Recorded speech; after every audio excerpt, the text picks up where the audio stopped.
Good morning, I'm Winnie Maganga. The NCIC has summoned former Deputy President Rigathi Gashagua to appear before it over a series of utterances the Commission says are under investigation for possible violations relating to hate speech and incitement. In a summon dated Tuesday, the NCIC directed Gashagua to appear before the Commission at Britam Towers, Upper Hill, Nairobi tomorrow at 2 p.m. to assist with ongoing investigations. The Commission said the investigations relate to various utterances allegedly made by Gashagua on different dates and at public forums across the country. NCIC says failure by the former deputy president to appear before it will lead to the issuance of arrest warrant against him. President William Ruto says his commitment to ensuring Kenyans have access to healthcare is now a reality, with 32.3 million people registered under the Social Health Authority. Ruto said his 2022 campaign promise, which he described at the time using the hustler and bottom-up approach, included establishing a health system that will provide access to care for every citizen. He was speaking during the National Health Summit's presidential town hall on Tuesday. Number one, I think I made like 7 or 8 commitments on matters health alone.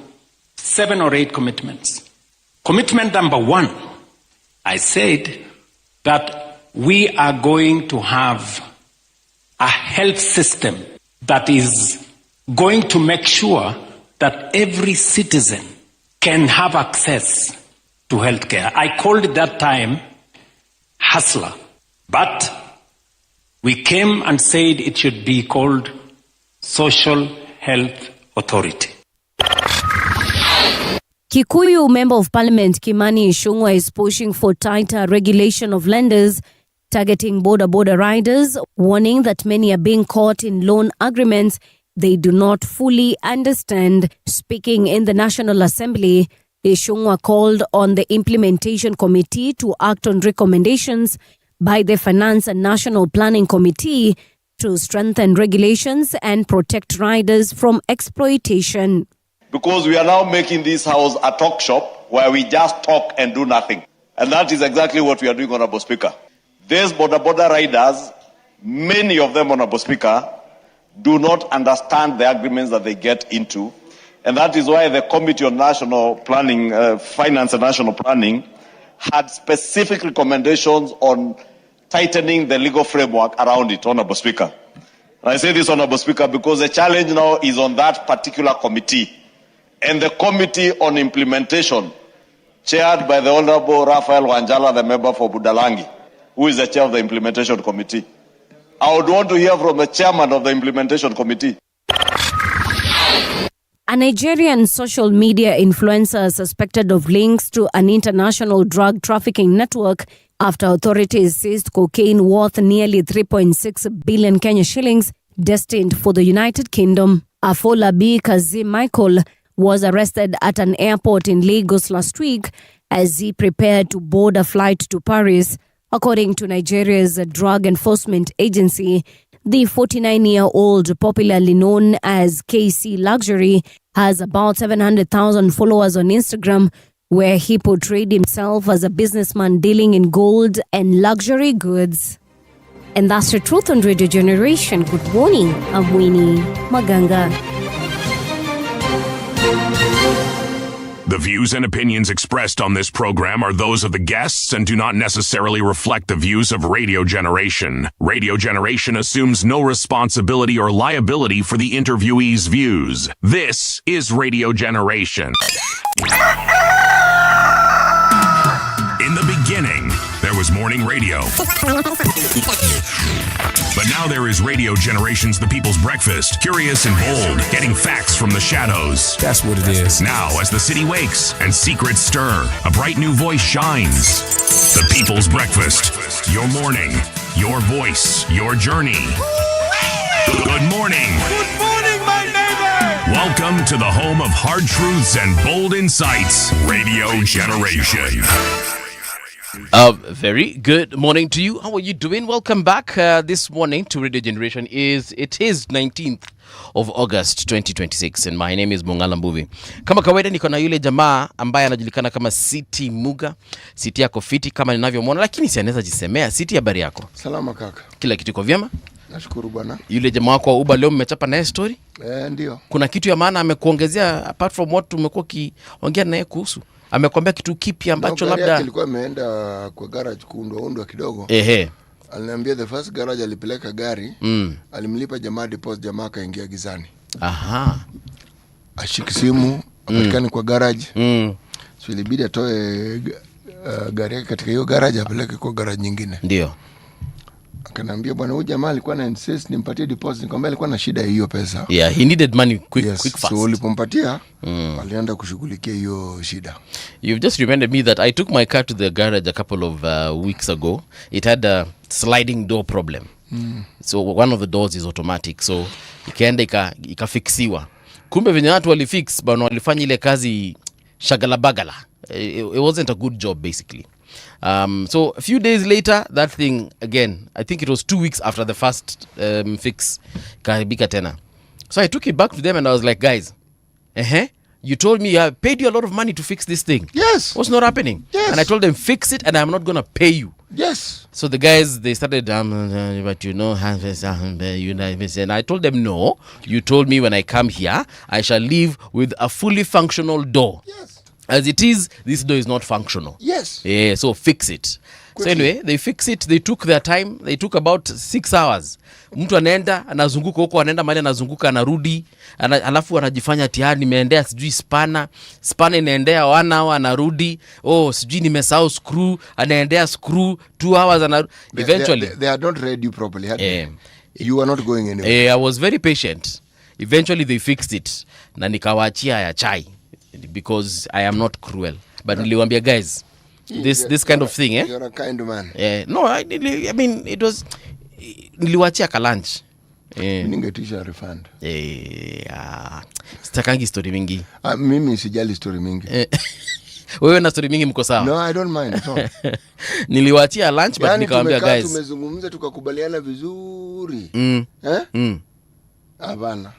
You know, those guys you'll come back to them at one point in time. I'll find another garage. City unajua venye and it was just that one time. Okay? I was angry at them with them and I told them, guys, this is not how you treat a customer. Especially it's not anger. A customer who's always me, I'm aware, loyal. I am keenly aware when I'm being joked with. Yes. I told them that's not how you treat. I take back the car and there's an issue and I can see that one. You have told me that we are parting ways. Yeah. Yes. No, I usually like giving second chances. But if they do that again, mimi hata polisi hawakwangi mbali. There's a guy who messed my engine. I had to buy a new engine. Oh dear. Brand new engine. Cost me several tens of thousands of shillings. And then they also stole my catalytic converter. They figured you didn't need it. Bro, hiyo nilienda police. Jamaa alishikwa. The specific guy that I was dealing with, 6 months prison. Unaona pale Mavoko prison, jamaa alienda hapo 6 months. Sasa hizi tunapatananga, tunaheshimiana mbaya sana. But I never take my car back to that garage. Now if I found these other new guys. So you and I are not that different. Oh jamaa. It's just that you the uncle called me one time. He was like, bro, akisi tusaidiane. I told him, look, your nephew lied to me, number one. And your nephew is a thief. He's a thug. So, and I gave him time to look for number one, to return my catalytic converter. He didn't. To refund me that money, he didn't. Just mtu akinifikisha hapo, nifanye nini? I just let it go. No. And he cost me a new engine. No. I told him this guy has probably done this to several other customers. Yes, it's something he's accustomed to doing. More to the point, he's accustomed to getting away with. Yes. So nikamwambia, wacha mimi nikue nini kikomo chake. Yes. The guy alienda miezi ngapi? 6. Uncle yake alikuwa, nikamwambia, bro, it's too late. Tushaenda kotini, judgment has been made. So you go figure out now how to deal with that situation. Sisi kajamaa kalitoka, kananiangalianga hivi. You can tell he wants to say something, but ulimi inakataa. Inakataa kutoka. Good. But anyway, Let's get into that thing we call what? To see what is making not headlines, to see what is being celebrated today by the United Nations. They are saying today is World Humanitarian Day. Yeah. So it's about let's make protecting each other our greatest achievement. That is what we are celebrating today. World Humanitarian Day. Let me just read the sentence here. On 19th of August, we mark World Humanitarian Day, a time to honor humanitarian workers and to stand with people affected by crisis around the world. There you have it. Tukumbuke sikia leo. City. Yes. Methali yetu ya Libya inasema nini? Leo wapendwa wa Libya wanasema hivi. Nilikuwa na watch documentary fulani juzi ka Libya. Quite an interesting history that country has. It's a fascinating country. Na watu Libya have suffered. Watu wamekapitia. Na wamepitia mambo mengi sana. Which they did not need to have endured. See, it's the northernmost country in Africa, right? It is the northernmost country in Africa. No. It is. Sifanya nifungue maps hapa. Fungua. Sindafungua, si ndio hapa nafungua. Google Maps. Fungua Libya. Wewe fungua Libya. Libya. Unaweza somanga methali nikifungua Libya. Tunisia has the northernmost you're right. section of this particular continent. You're very right. Yes. Yeah, because Libya iko hapa, then it borders Tunisia, then Tunisia up there, yes. Then it borders Algeria. Also Algeria, they share that topmost part, yes. But Tunisia has got the topmostest point. Yes, it has. Okay, over to you. The needle will be lost if the thread is too long. The needle will be lost if the thread is too long. Thread iko mingi. Thread iko potea. Katakuwa uko mbali sana kutokana na urefu wa kamba ile thread ile. Okay. Ni ukweli? Yes. Mbona unacheka lakini City? Hutaki nicheke bwana. Na pia kwa njia nyingine, if you tangle that thread too much, also the needle will be lost in between. The needle tends to be difficult to find. Yeah. Yes. So basically this method is telling us we need to hold on to the most important thing, most important part. Let's not forget what is important, because without the needle, this thread is more or less useless. Well, not 100% useless, but it won't serve its purpose. Nimetumia akili hapo mingi. Haya. Shukran. Mimi ni ule msee. Acha tuangalie kama kuna salamu. Kuna William Musita amesema, morning City and Mbuvi, hopefully you are well, keep up with the good work. Thank you very much William. And team, I know MC Tonje ako area na Nduati, but then nowadays we have another guy called Nduati. Even him, he comes through via WhatsApp and he's usually here very very very very early in the morning. So guys, thank you so much for coming through. Wacha tuingie katika hii kitu inaitwa www.radiogeneration.co.ke and see what is making headlines. Homa Bay Chaos, police order Kasim Abdi Sebu to report to DCI. Is this the same guy who went to DCI yesterday with Orengo and Babu? The one who went to DCI is called Oliver Otieno, otherwise known to his beloved as Olivetti. Olivetti. So Olivetti alienda DCI akamwambia, bro, umekuja kufanya nini hapo? Akaenda Muthaiga akamwambia. Wakamwambia, my friend, what? Unatusumbua bana. We have bigger things to do. Go. Anyway, Kasim Abdi Sebu has been directed to appear before the detectives in Homa Bay as police widen their probe into violence that broke out during the Linda Mwananchi tour in the county. The National Police Service said Sebu is among the people being pursued over the disturbances reported on August 16th when the political tour took place. NPS spokesperson Moshiri Nyaga said Sebu had been linked to the unrest and should present himself at the county DCI headquarters in Homa Bay. So the directive is part of a wider police operation targeting people suspected of involvement in the violence, with several arrests already made and cases taken before the courts. Hii kitu wanafaa kuimaliza hadi mwisho. No wonder it's kuma. But now there's a back and forth. Yeah. Gladys Wanga, according to her, it is Orengo and Babu who came with the guns. Yes.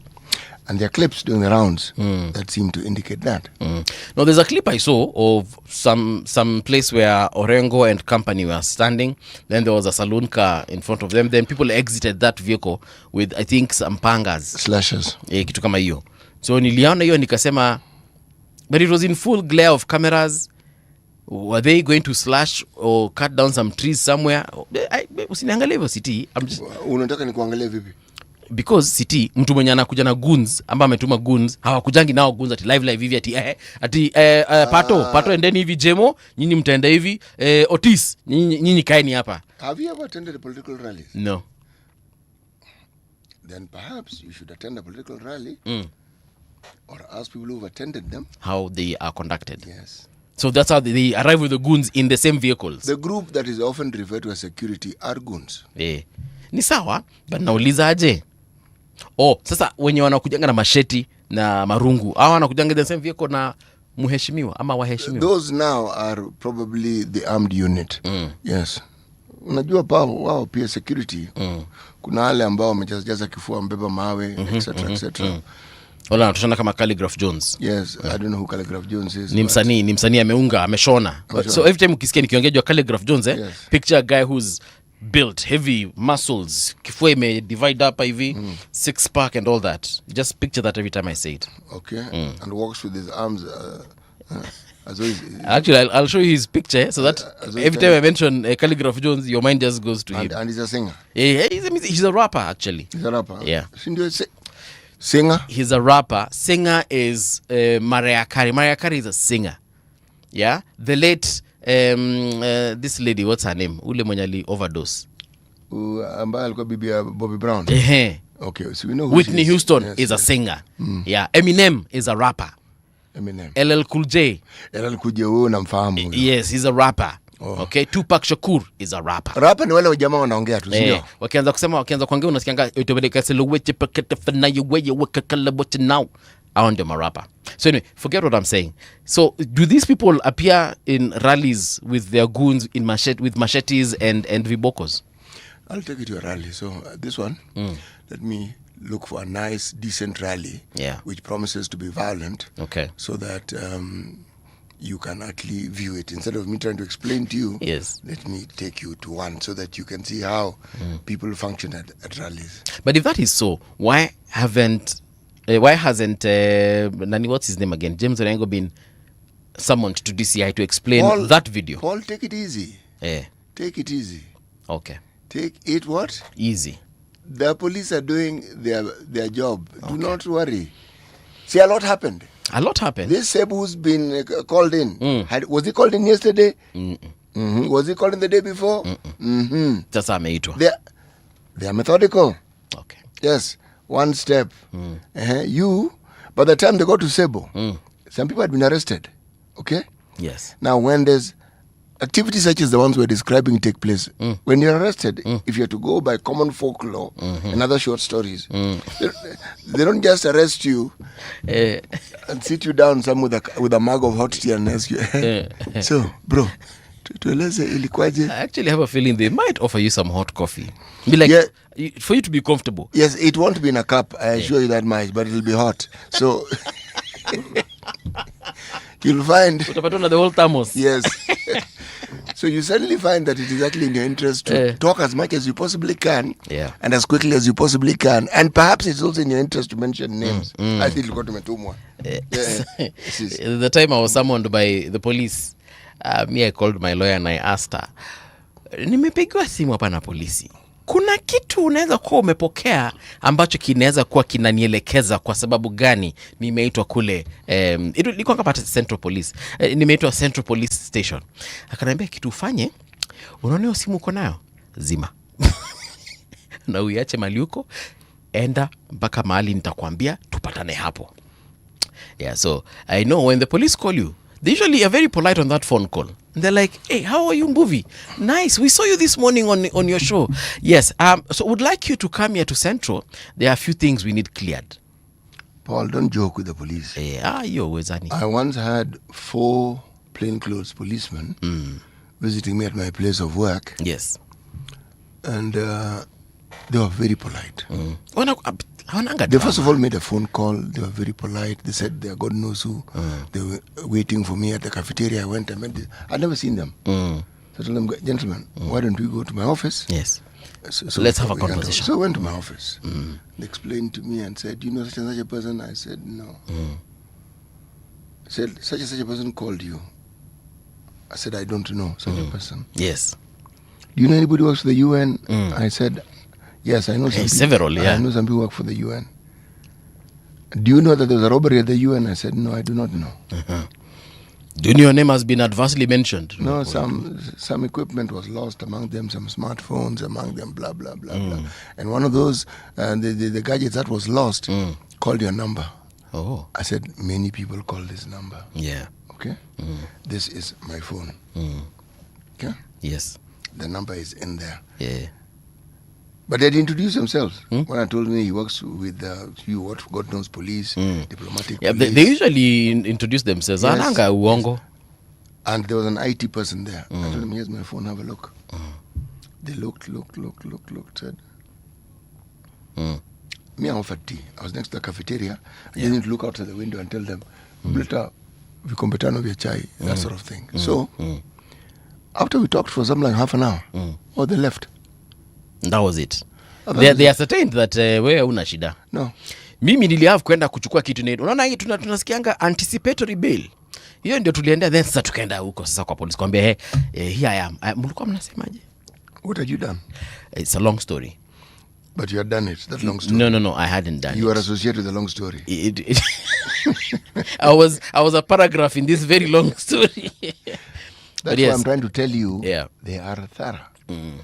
They were following up. One stage, then go to the next, then they go to the next, then go to the next. Yeah. But I even made friends with some of them. Yeah.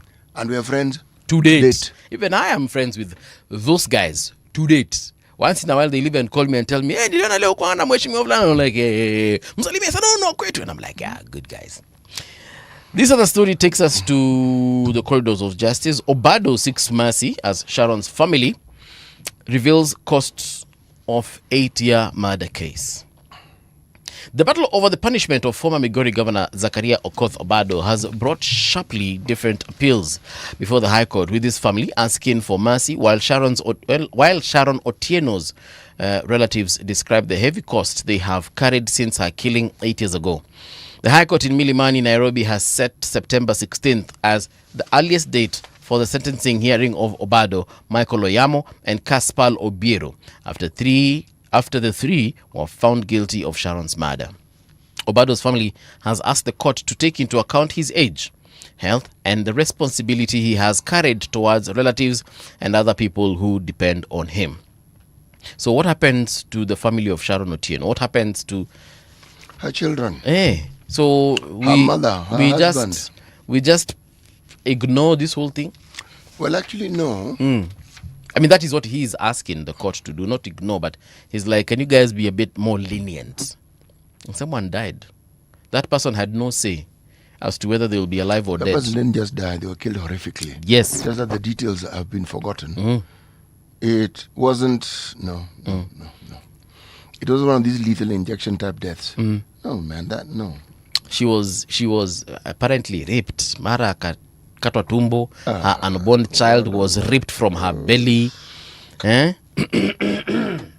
So 2 murders took place here. That of Sharon and her unborn child. No, this is what they call a murder most foul. Yeah. So if the court did their due diligence and found Obado was guilty of the murder, then let the law take its full course, 150%. Mambo mengine, unless there's something else we should know that we don't know. The thing is this, a case such as this one here, it is not the family who took the matter to court. This is a state in a skuma case. Yeah, vitu za murder, hizo ni state na taking over. Yes, so that one. Yeah. The girl died. Yeah. And the unborn child died. 2 lives were lost. And the trauma? The family. Remember she had children. She had a family. There are things that we do without applying adequate forethought. So when the consequences come due is when we now want to consider. Now, if you want to find a group of people who seem to apply very little forethought to what they do, it's the political class. They just do things. And then now when the consequences fall due, there's a large, loud hue and cry, oh, hey, yee, ha, oh. And when it comes to certain matters that might affect them, they circle together. Yeah. And on that one, they tend to agree. Yeah. These guys are breaking the law as we see with all these so-called defections and what have you. And what the law states should be done is not being done. Yeah. NCIC summons Gashagua over alleged inflammatory remarks. Former DP. Which one? Former DP Rigathi Gashagua has been summoned by the National Cohesion and Integration Commission to explain remarks he allegedly made during several public events in different parts of the country. In a dated letter, August 18th, 2026, the commission directed Gashagua to appear before it on Thursday, tomorrow at 2 p.m. to assist with the investigations into the alleged utterances. The NCIC said the remarks under investigation fall under Section 27, 29 and 63C, as read with Section 63E of the National Cohesion and Integrity Act. Gashagua is required to appear in person at the Commission's offices at Britam Towers in Upper Hill. The summons list several incidents that the Commission wants Gashagua to explain as part of its investigations. Sasa unaenanga pale unaulizwa mbona ulisema hivi? Hapa kuna mahali ulisema hivi. Alafu nasema hiyo sasa acha nikwambie. Unaona kwa kiruga yetu nikiita mtu puda na maanisha ni mtu ambaye anafanya kazi sana. So nikisema hizi mapuda zilikuaga hapa zinaniangalia na maanisha yani hawa wafanyikazi. Hawa watu ambao wanafanya kazi sana. Hawa ni watu ambao tunawaheshimu sababu ya ile kazi wanafanya. Kazi puda ni mnyama ambaye anafanya kazi. Alafu unaruza hapa kuna mahali uliita watu ng'ombe. Ng'ombe inatupatiaga maziwa, ng'ombe inapatiaga uhai, ng'ombe tunakuraga. Ng'ombe ni mnyama ambaye tunaheshimu. Ng'ombe pia ni mtu ni mnyama ambaye anaheshimika. Hata Waidi wanaitaga ng'ombe Mungu. So tukikuita ng'ombe, wewe tumekuita mtu ambaye tumekuweka kwa hali ya juu. Next question. Kuna watu uliita hapa idiots. Wapi hapo? Hapo sasa ni kwa kiruga yetu. Mtu ambaye ni idiot, mtu ambaye ako pure of thought, mtu ambaye hafikiri, mtu ambaye hana makosa kama mtoto. Watoto ni ma-idiots. Sasa huyu kwa kiruga yetu mtu akiitwa idiot ni mtu ambaye ako na pure of thought. Huyu hana makosa kama mtoto. NCIC wako na kazi. Hey, because everything can be explained. Me ukiniita huko, I will explain everything. Next. Here you said these people are devils. Shetani ni mtu ambaye ameheshimika, hata Mungu mwenyewe amemheshimu. Ndio maana alipatiwa his own realm called hell. So huyo ni heshima yake tumempatia kama kiongozi. Ndio mfalme wa wapi? Kule kuzimuni. So ukiita mtu shetani, huo ni mtu tumefanya nini? Tumeheshimu. Huo ni mfalme.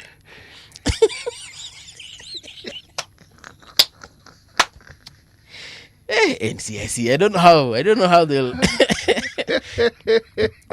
get out of this one. You remember someone called people alleged hyenas. Sasa utafika huko ulize ulita watu hyena hapa, sema according to us guys, hyenas are strong animals, they crush bones. Hyenas are scavengers. Yeah, they go where no man has gone. And hyenas love the idea of the family. People who work together. Exactly. People who are always together. That's a hyena. And even the females in the hyena pack are the matriarchs. Yes. They are the leaders. So if I call you a hyena, I'm actually calling you a great animal. Yes, and when you attack hyena, others come to support the hyena. Have you ever seen hyenas even attack lions? Lions. So if I call you a hyena, you are someone who can even stand before a lion. It's hard, My friend, there used to be a unit within government that was responsible for censorship. And the person who I think, among the people who were there was Sheriff Nasir. Right. And I think there was a guy called Njiru and Jinu. Okay? Njiru who? There was a member of parliament who I think came from Kirinyaga. And then there was a third person whom I forget. So the same way you're parodying these insults. Yes. A friend of mine was giving the impression and saying it in Kiswahili that according to him the censorship, kuna siku mbili tatu Sharif Nasi ni jamaa walikuwa wanaangalia tu sinema. So Sharif anaweza njino wanaje sinema hii. Ama za jamaa tusiwaruhusu waone hii. Inafaa tu watu kama sisi. Since when? But the understanding of censorship is that these three guys sit in a room and discuss the movies they enjoy the most. Pana hii si mzuri watu waone. Yeah. Pati ile sinema ambayo kuna wanyama wengi. Hiyo ndio wataelewa. Hiyo ni mzuri wa. The societies we live in. Yes. But you know, sometimes you can be condescending even without knowing, unintentionally. Anyway. NCIC wako na kibarua kigumu. But you know something? Yeah. It is a good sign. It is a good sign that they are not fast asleep. Let's see how this works out. No, Bishop Omaya amefanya kazi mzuri sana so far. No, bro, tungoje. We know he is a well-intentioned man. We know. Yeah. We spoke to his CEO. That person is switched on. We know. Dr. Mutegi also, someone else who's very switched on. We know. So now, we want to see what they want to make of this. Because then they want to give everybody a fair and clear hearing. If you've said things that are considered incendiary, considered, explain to us, what did you mean? Why did you say this? Are you aware that these utterances can bring about X, Y, Z? I remember growing up, our parents wouldn't allow us to get away with anything. You see all this explanation you'd give at, say, oh, you know, hyenas are very strong animals. Ukijitetea hivyo utachapwa. Yani ulikuwa unaitwa not to explain, you were just called, unatandikwa, and we move on. So that next time you won't even think, you won't even think of giving someone a compliment that is akin to an animal. Paul, just consider even, did the concept of even talking back to your parents exist? Aje. Hey. Ati unajitetea ati the reason I did this ati I was late because even in high school, not in high school but in school, ukufanya homework ati because maybe and there's a genuine reason akukuwa na stima nyumbani. Genuine. Kulinyesha sana, our house was flooded so we couldn't settle. Genuine reason. Utatandikwa. So whether your house has been washed away by a flood, you told, why didn't you do the homework in school before going home? Bas. So you always taught how to think, you taught how to problem solve. Hii maneno yote ati, but you see mwalimu, genuine reason. Kuja hapa, mnatembeaga pamoja. Hiki na hiki kilitendeka. Yes. Mwalimu, sir, I was not there. Why were you not there? Kulwa viboko zako. Believe me, you might as well have been there. Yes. It's collective punishment. Next time, tell your guys, if you do this, mi ndio nitaenda kusema. Actually, hata ulikuwa kwa class umenyamaza, people are making noise, teacher walks in. Oh, you're all being punished. You were very silent doing your work, you were reading. Mnatandikwa nyinyi wote, and you're like, but excuse me sir, I mean, ilikuwa nasoma, mbona kuambia wanyamaze? Mbona kuja kuwashtaki? So when people make noise in class, mnajuanga it's collective. So you all check each other. And the noise makers are known. They told you, you are going to keep quiet. Muna keep yourselves in check. Because you are not going to get us caned for nothing. Mimi sitachapo juu yako. All right. Let's do this thing called traffic updates and see where you are stuck. No, we don't want Jazz Lounge. Traffic. That's what we want. Gong Road is looking good at this particular hour. It's now 26 minutes to the top of the hour. Valley Road inakaa fiti, Haile Selassie inakaa fiti, kuna Southern Bypass, Ngong Road nini looking good. Langata Road, Southern Bypass, all those areas by there looking fantastic. 635 hakuna traffic saizi. Hata ile place mnashindanga mkikwama ile inaitwa kwanza Pangani, today is clear. Pangani is absolutely clear, coming all the way from Thika, hapa mnapita tu nywe. Zero traffic whatsoever. Kiambu Road also looking good. Let me see. Kenyatta University kidogo saa zingine inakuanga na kashida, lakini leo naangalia iko sawa. Hata Githurai leo iko fiti.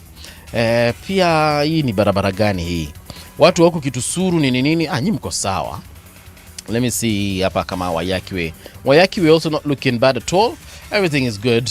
If I can just jump all the way to Mombasa County ina shida yoyote.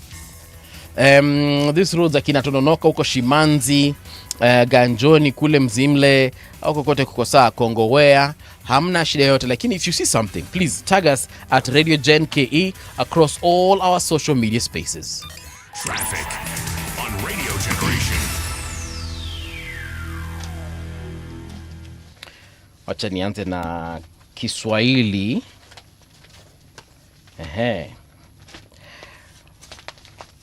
Ingawa Nyoro asisitiza hayumo serikalini, kuna wanaohisi amejibanza kwenye upinzani kusukuma agenda fiche, hidden agenda. Wanauliza kweli ni fuko? Hatua ya mbunge wa Kiharu Ndini Nyoro kuzindua chama kipya imeibua mtafaruku wa kisiasa nchini.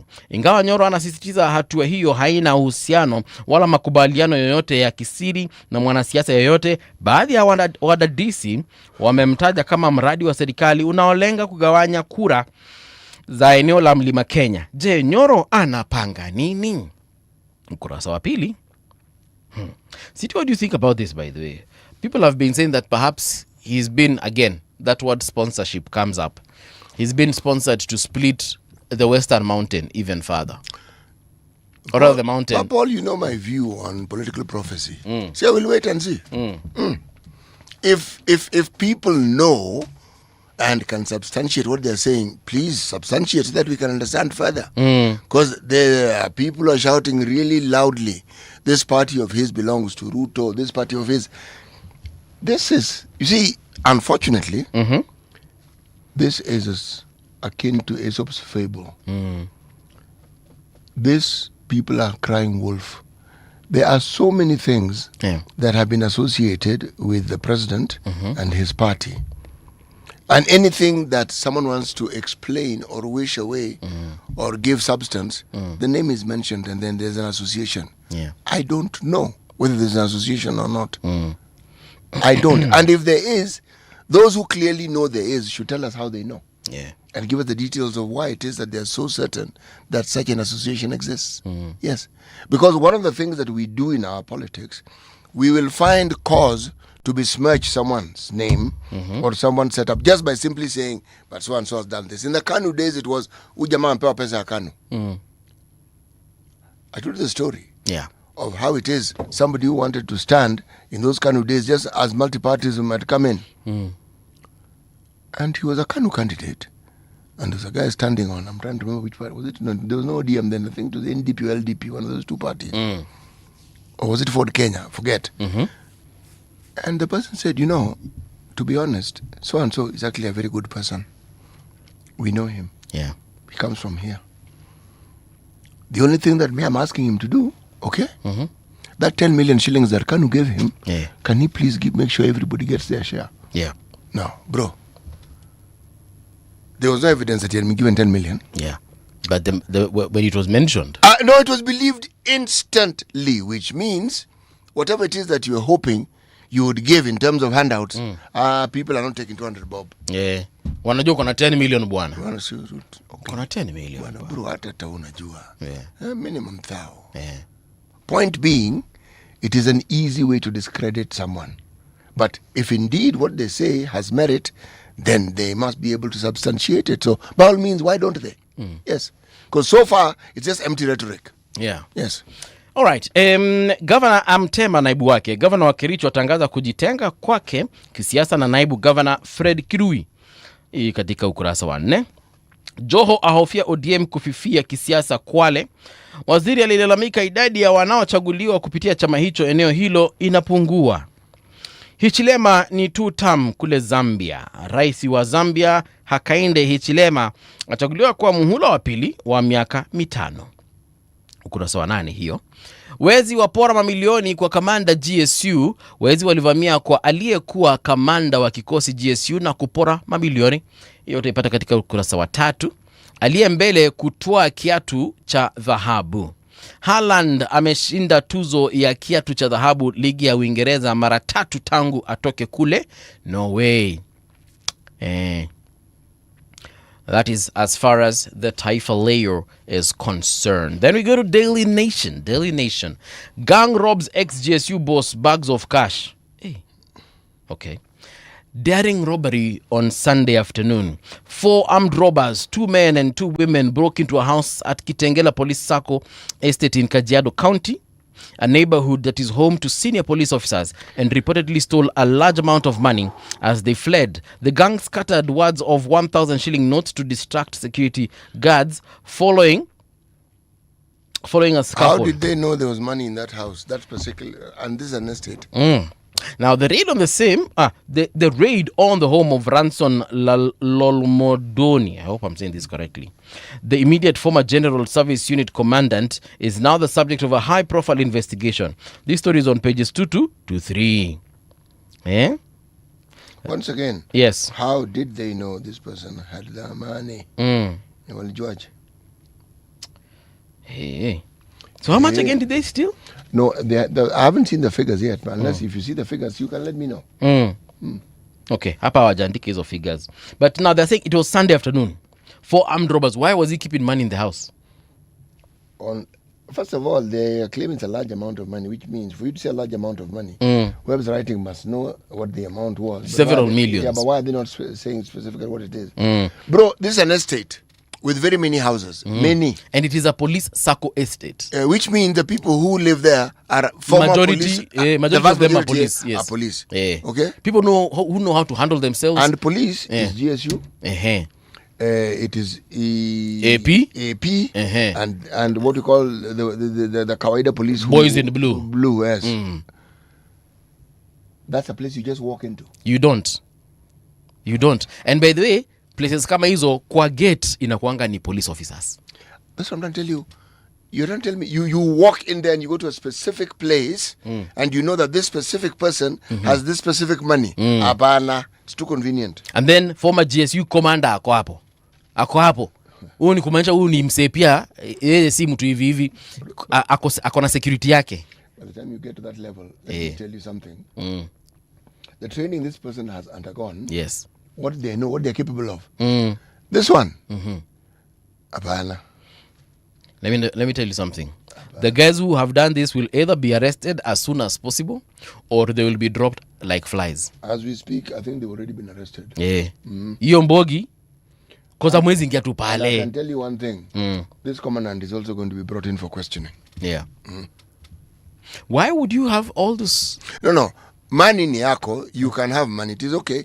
But then, you can have money. Says there are people who had 65 million, buana. There are another one in Prados and in the house. Another 300 million. So people, you can have money. That one we've seen. It is possible. Some people have been found with 200 million in the boot of what some I'm saying vehicle. Is what I'm saying is, CT, if your cash is legit, okay. Majority of Kenyans wakilipwa mshahara, well, not majority, but many Kenyans wakilipwa mshahara inaingianga directly kwa bank. Si ndio? Ukifanya ka deal unapatiangwa pesa either in check ama inakuwa money transferred electronically. Si ndio? So hiyo ni kumaanisha hiyo pesa inaingianga kwa bank. When you say deal, do you mean when you have been engaged in some business activities or have you done something? For example, let's say you sell vehicles, right? That's a deal. It's not a deal, bwana. No, it's a good deal. Any people come into your yard and they buy that Prado for 5 million. They give you a check, right? Yes. Now, you probably are in the construction company. You've sold bags of cement. People come and buy via maybe M-Pesa or Visa, whatever it is. Hiyo pesa inaingianga kwa account. Wewe hebu niambie, by the time you're keeping millions in the house. Hatujui hii pesa ni ngapi? So haini millions. Bags of cash. According to this, gang robs ex-GSU boss bags of cash. Bags. When you have bags, see easy bags za carry a bag umetoka shopping, kununua vitunguu na nyanya na unga ya ugali. Ni bags. Zile big duffel bags. Like the big gym bags. Wacha kujaza sentence. They have not indicated that they are big duffel bags. Why interns have better chance of 20,000 TSC jobs? This one is on page 8. And in the courts, Sharon's family in talks with Obado for assistance. Okay. So Sharon's family has gone to Mahesh for more money, for assistance, because That's the only thing. And then maybe after that, waende waambie court yenyewe jamaa, he has promised us some... my friend, the court shouldn't be lenient. Wait a minute. So family of Sharon goes and says, look, this guy has promised to probably every month to give us some 500,000 and he can't do that behind bars. Yeah. He has promised that every month he shall take care of this family of ours, 500,000 monthly until death do him part. So he can't give us 500,000 if he's in prison. He can't make money for him to be able to give us 500,000 while in prison. So we are asking kama that can be considered and see how either he can be released earlier than expected, or if you can just... A murder case released early. Sawa, nimeachi hapo. Medics march for better pay. Bado watu wanaendelea kustrike. Health workers demonstrate in Eldoret City, Uasin Gishu County yesterday to demand implementation of a collective bargaining agreement providing for salary increases and the conversion of contract workers to permanent and pensionable terms. What is Nyoro up to? Kiaru MP dumps UDA for opposition. Tumemaliza Daily Nation. Lastly, on the front page of the Standard, they are saying untouchable goons. They posed for cameras, issued chilling threats, mobilized armed youths, and later celebrated online after violently shutting down an opposition rally. As Homa Bay reels from 4 deaths, dozens of injuries, and widespread destruction, the Standard unmasks the political foot soldiers accused of turning the lakeside town into a no-go zone and exposes the powerful networks allegedly shielding them from arrests and prosecution. The scale of violence and impunity point to a brazen political militia operating in plain sight. Goons attack a Linda Mwananchi convoy at Koduogo, Homa Bay County on Sunday, and then left. Here's a picture of Abdi Kasim, one of the alleged ringleaders of the group. That one is on page 6. Back to you, City. Right. Peter Odhiambo Achar. In the intelligence section, the Sovereign Wealth Fund Act creates an institution with the potential to change how Kenya relates to its natural resource wealth. No, let me read this thing again. Please do. The Sovereign Wealth Fund Act creates an institution with the potential to change how Kenya relates to its natural resource wealth. Sovereign Wealth Fund, Manenos? The sovereign wealth funds that I know of that exist across the world do emanate from natural resources like, say, oil. Yes. And the countries who have benefited, who have ensured their citizenry benefit from it, have a very disciplined fiscal process and system, and the people who run it are equally disciplined. So that the money that goes to help, say, with the business of the day in running the country is set at a certain amount, and the rest is actually put not in savings, they are invested worldwide. Okay? Businesses, they go to stock exchanges across the world, that sort of thing. So that it's a wealth fund, so it is actually seeking to ensure that that country and the citizens benefit from that money. And they multiply that money. They invest that money for you. It's not sitting in a bank earning some ridiculous interest. 3.5%, none of that. No. Equities, blah, blah, blah, blah, blah, blah. So yes, it does that, but more importantly, and this is not disagreeing with this individual, it's just a quote, but it's augmenting it and saying, it is a discussion that must be had at a greater length. It was stated, we made a mistake with affordable housing in that discussions around it were not had adequately. The idea of public participation, if it was ignored, we understand it was ignored, but it should still have been explained as to what it is that is intended. And I'll tell you why I'm saying this. Most people do not know that when you talk about urbanization, there are certain variables that are responsible for creating an urban situation. Housing is one of them. Now, in our circumstances, it is a fundamental right. Because if you have houses in a peri-urban area, over time, simply because of the activities that take place in the process of constructing them, and then people eventually moving and economic activity will then revolve around those particular environs. And then a peri-urban setup now starts coming into being. If you look at places around the country which are known as marketplaces, a lot of activity takes place. And over time, it develops and you find their shops and the what. So it's not a process that is new, neither is it secretive, but it's just a process that must be understood. And if it isn't explained in the manner that the government is in the habit of doing, not explaining things fully, then it will be fought. And yet, it is, in essence, a good thing. Very true. Yes. Okay. Global firms block Kenya cash transfers on dirty money fears.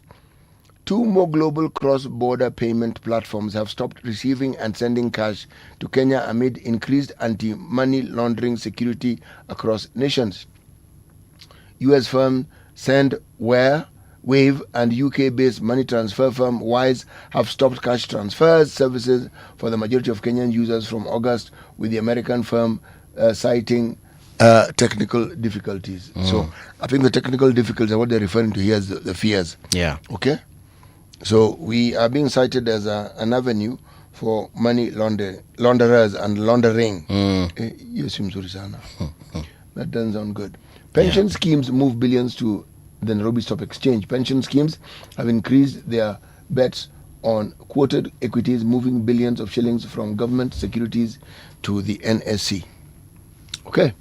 Inside, senators plan, meaning the senators, plan to ease the pain at the fuel pump. A Senate committee has proposed a reduction of the fuel pricing component subject to VAT in a bid to help lower pump prices, especially whenever global costs of refined fuel skyrocket. Okay? There are people whose job is to think of how to make these things easier, and I'm sure they will. For the common Monanchi. Yes. Again, Undertaker, there's a story here. John Ngumi loses graft probe suit of 6 billion telecom sale.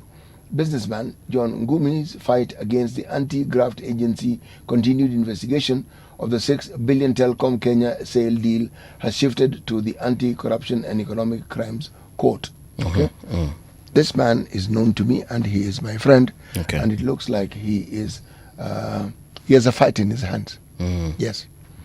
NAC firms start paying juicy 75 billion dividends. Top companies to begin paying shareholders from August 30th.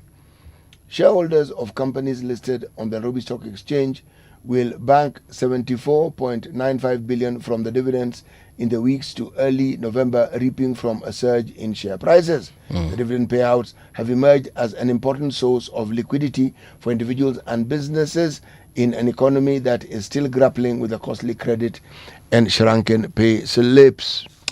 Yes. The East African, they talk about several things. One, this is how to fix dual citizenship. President Yoweri Museveni touts deeper integration as a way out of the nagging issue. He's pushing this issue of integration and saying, guys, let's push this thing to its logical conclusion. Yeah. It is a good thing. And we should. Blueprint for Kenya, for a fresh Kenya. President Ruto gathers his team to put together a vision of the future. This is the same thing of Vision 2030 and beyond. Okay. Under section of money, the trouble with plugging budgets. Markets. How COPE made it in South Sudan. Increased lending and improved digital platforms. No one is starving in northern Uganda. Joachim Buebo, in the opinion column, says his countrymen have their ways. Kir keeps firing and hiring and rehiring. This is news in southern Sudan. Then bang in the middle of this paper. By Kir you mean Salva Kiir? Hakuna mwingine. Okay. Ni yetu. Yule mwingine wa England. Inglaterra alikuwa Kiir. Keir Starmer. Starmer, Kiir. Hii ni Kir. Okay. Salva Kiir. Bas. Becoming food crisis. Climate extremes, declining soil fertility, and soaring market costs paint a picture of looming shortages through floods, droughts, and further disruption of productions. That is it. That's it? That is it. From all the papers? All the papers that I have, yes. But let me look at a paper that I don't have, okay, but which not the live. Let me look at the digital paper on this one because it offers us some interesting insights. Okay. This particular paper is actually called the Star newspaper. You know Star? Star wanasitia nini? Star wanasema hivi. Star kwenye headline yao ile kubwa kuu wanasema Gashagua pushes for an early DCP wiper deal. Says the two parties should first establish a partnership based on their political numbers. Story of numbers is back, huh? Okay. Let's see how that goes. Okay. Wanasemaje? Gashagua allies open new war with Nyoro over alleged Ruto links. Gashagua does what now? And his allies open a new war with Nyoro. Okay? Okay. Myanmar, Cambodia, Russia, danger zones for Kenyan job seekers. MPs raise alarm over 20 billion paid in loan commitment fees. Lakini yenyewe. We talked about this a while back. Yes. 20 billion is a colossal sum of money. It is. It is a lot of money. Yep. This one speaks volumes of some tinkering. Yes. The details of that tinkering, we will look at in greater detail and discuss on a day which is not today. Okay. 10 billion boost for KEMSA as Ruto targets end of drug shortages. Court dismisses bid to halt health staff redeployment. Yes. From classroom to rehab, school children caught in bang alcohol crisis. This one is not a good thing. It's a serious thing. Yeah. Don't exploit clan loyalty for political advantage. Wajir clerics won, but that's what they do all the time. Amonde backs KCB to retain. This is, by the way, this is rugby. Yeah. Support. Yeah. Amonde back KCB to retain Driftwood Sevens title. This is rugby. Africa's information gap keeping global capital at bay, says Wall Street Africa. Okay. I believe I have said what I want to say, and I am at the end of saying what I wanted to say. Wacha nisalimie wenzetu hapa katika mitandao. We have William tulimsalimia. John Butua says Qatar niko tuned in. John Limo says greetings from Nakuru, Kenya. Marit, good morning kings, queens. Today is a wonderful day. Positive energy is important. My late condolences to Edna Bosongo Chituka iko locked in. All right. Quick one. Amesema morning city and Mbuvi. Well, good morning. Greetings from E-Town, E-City, Eldoret City. Eish, okay. Good morning, Luis Rudasingwa. Arthur Dinda amesema, good morning. I'm available for an interview to discuss about AI and the future of work. How can we go about this? Well, Arthur, do this. Why don't you DM us katika WhatsApp pale? Because there are a few things we'll need to understand before we call you for, if indeed we shall have that conversation. Number yetu is, here you go, 0116-928-683. Yeah, get in there. Just let me know that you are the Alpha who wants to come and talk about AI. Then we shall talk from there. Sawa sawa. That is 0116-928-683. Sawa. I want to understand your perspective on this AI manenos. Then we have Huntington. What's the impact of the NCIC summons? Good question, Huntington. I guess we shall find out once they are done, because NCIC wako na kazi, wanaelewa, they have a mandate, it is well defined, they have a job description. Let's wait and see what it comes out of what we'll get out of it. Creative Dan says, good morning City and Mbuvi, greetings from Migori. Tunataka RG power hapa Migori. Motovi amesema good morning City and Mbuvi, good morning to you too. Willis Juma anasema good morning City and Mbuvi, Kaluma and the team are just playing the reverse psychology game. Michael Olande amesema morning.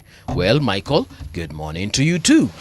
Keep on sending those messages. We shall definitely sample them as we proceed with the show. Coming up in a short while, we'll be hosting Professor Murej Makochien. And the conversation is around this vision that we have been sold for the last couple of days. We want to understand what exactly is it all about. Yeah, because we've had it from politicians, we've had it from lawyers, but from a different perspective, basically. So do stand by for that and much more. Right now, though, here is Winnie Maganga.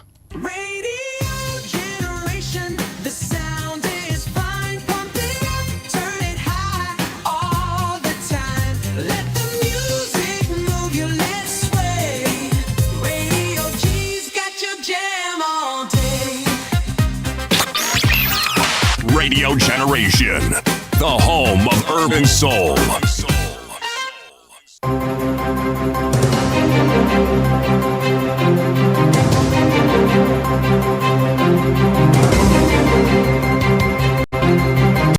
This is the Radio Generation News.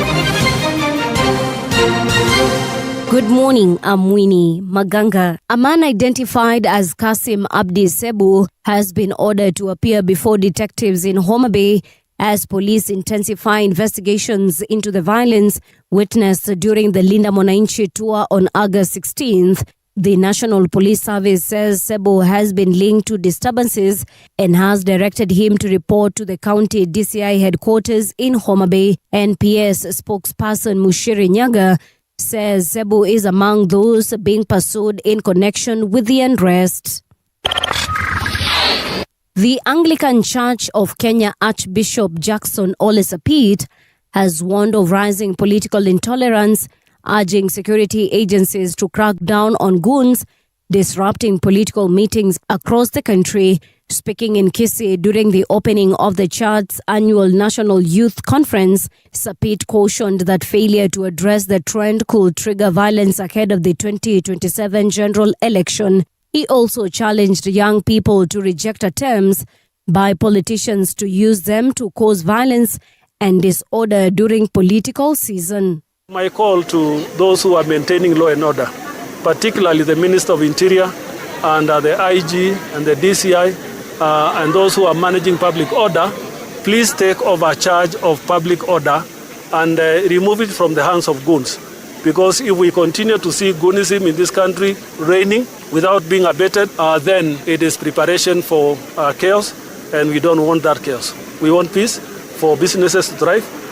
Even whoever is looking for leadership, you don't want to lead a dispersed nation. You need to lead a nation that is cohesive and united.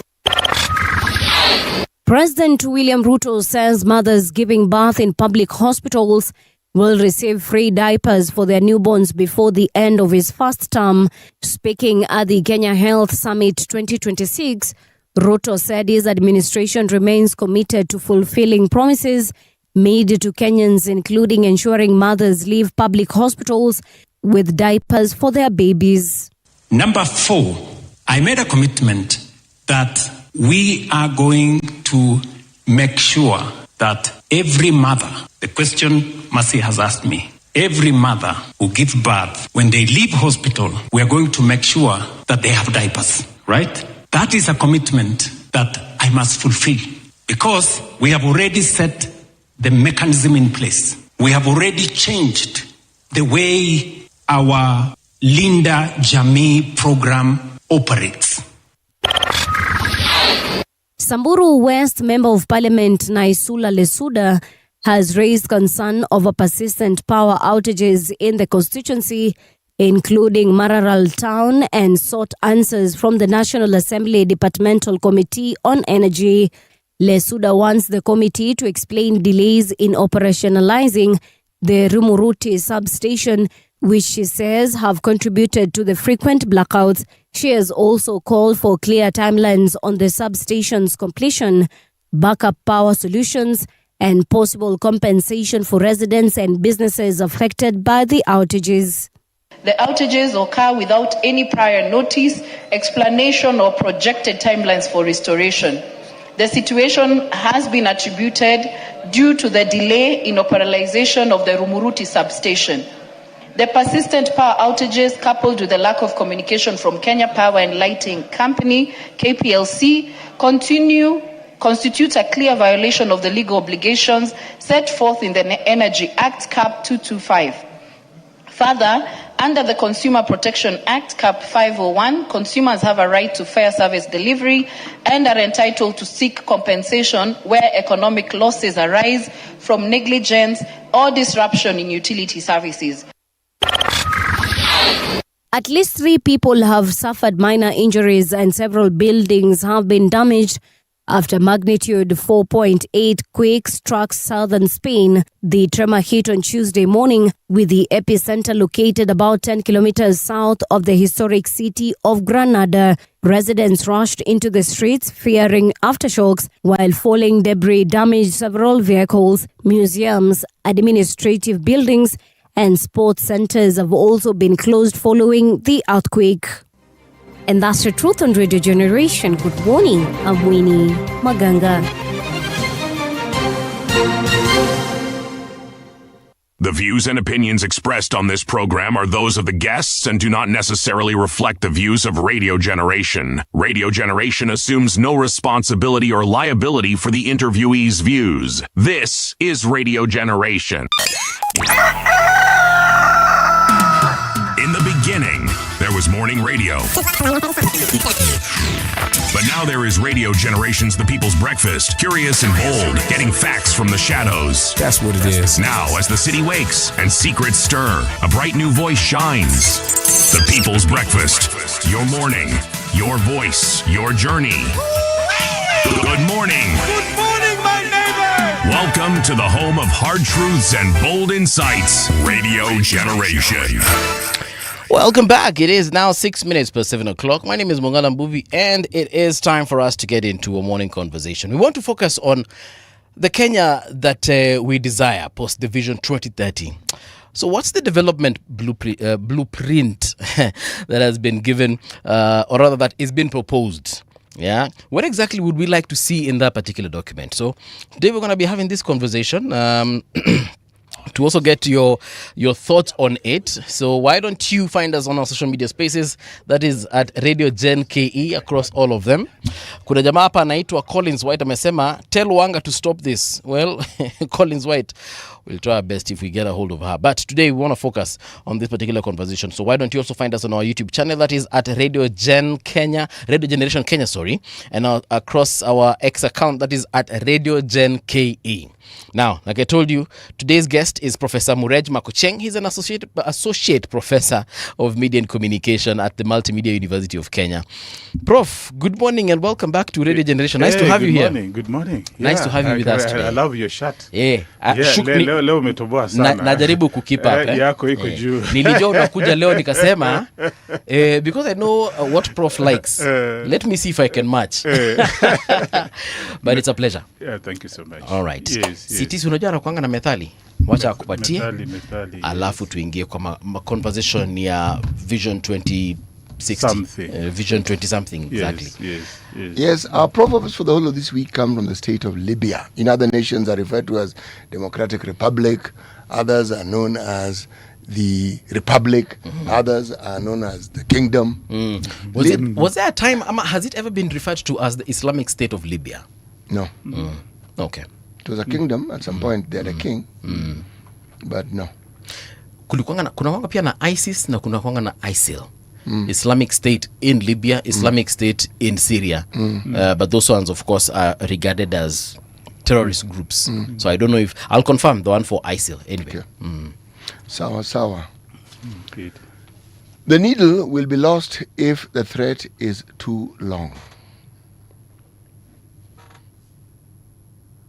Wow. The needle will be lost if the thread is too long. Yeah. Yes. Well, that's a very interesting one. I tend to think that one has got to be careful, when you're using the needle and the thread, to just make sure that there is some kind of, measured harmony between the two. They can hold the needle, have the thread, and not that it is too long, to actually make it very difficult for you to, to work. I don't know. There's a time, now that you've mentioned that, I remember there's a time I wanted to sew one of my buttons. Yes. And I put a very long thread. Bwana hiyo kitu cooperate ilikuwa na shida nyingi. Even by the time you were pulling the entirety of it. It was very cumbersome. So I agree with you. Yes. Yeah.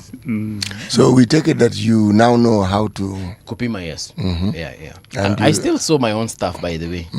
Ni ngumu sana nipate nimeenda kwa fundi. Oh, wow. Unless it's a specialized kind of technical work needed there. Hapo ndo nasema this one I don't know how to do it. What nipatie Can you knit? Yeah. Good for you. I actually have those things. They are called needles. Those ones, the long ones. I have them. Na ile ingine crochet. Ile iko na Unajua crochet? Hey, unayo? Yes, I actually I use it once in a while uko mbele. When I am bored. Yeah. Yes. Actually, that time I was jobless. I knit a lot of things. And I usually knit and then give them out. That's wonderful. As think gifts. we need to cultivate that do-it-yourself kind of culture. Actually, we do. It can help. I can knit. It's crocheting that I can't do. Hiyo crochet unashika hivi na kale kitu unafanya hivi. I never mastered that, but knitting I can knit. Actually, my mom taught me how to crochet. Wow, wonderful. Yes. Wonderful. Okay. Good to know. Hiyo ni story for another day. Maybe one of these fine days I'll need something for you, City. Na nikupatie. Let it be sooner than later. Wendo osha nao vyombo. I'm certain he will need something. As to whether I'll be able to understand what it is, that is a completely different issue. But knitting. Oh my goodness. Prof, a fellow professor of yours, that is Professor Anyang Nyongo. Yes. Is leading this Vision 2060 thing. Is he? Is he? That's the question. Okay. Maybe. No. Help us understand. He led the group that came up with the document that was, launched the other day, setting the foundation for a discussion. Yeah. Around where do we go, and how do we go? What is his role? What is his role? Right now, I don't know what his role is. I think he's handed over. Okay. So as far as the next steps are concerned, we haven't quite heard yet, what is going to be done. But according to the document that, they prepared, they made certain suggestions, but that one actually depends on, whoever is driving the process. I think a body has got to be constituted to drive this process of actually coming up with a vision. There is no vision yet. There are certain suggestions around, where we need to go and how we need to go there. Even the so-called Singapore story.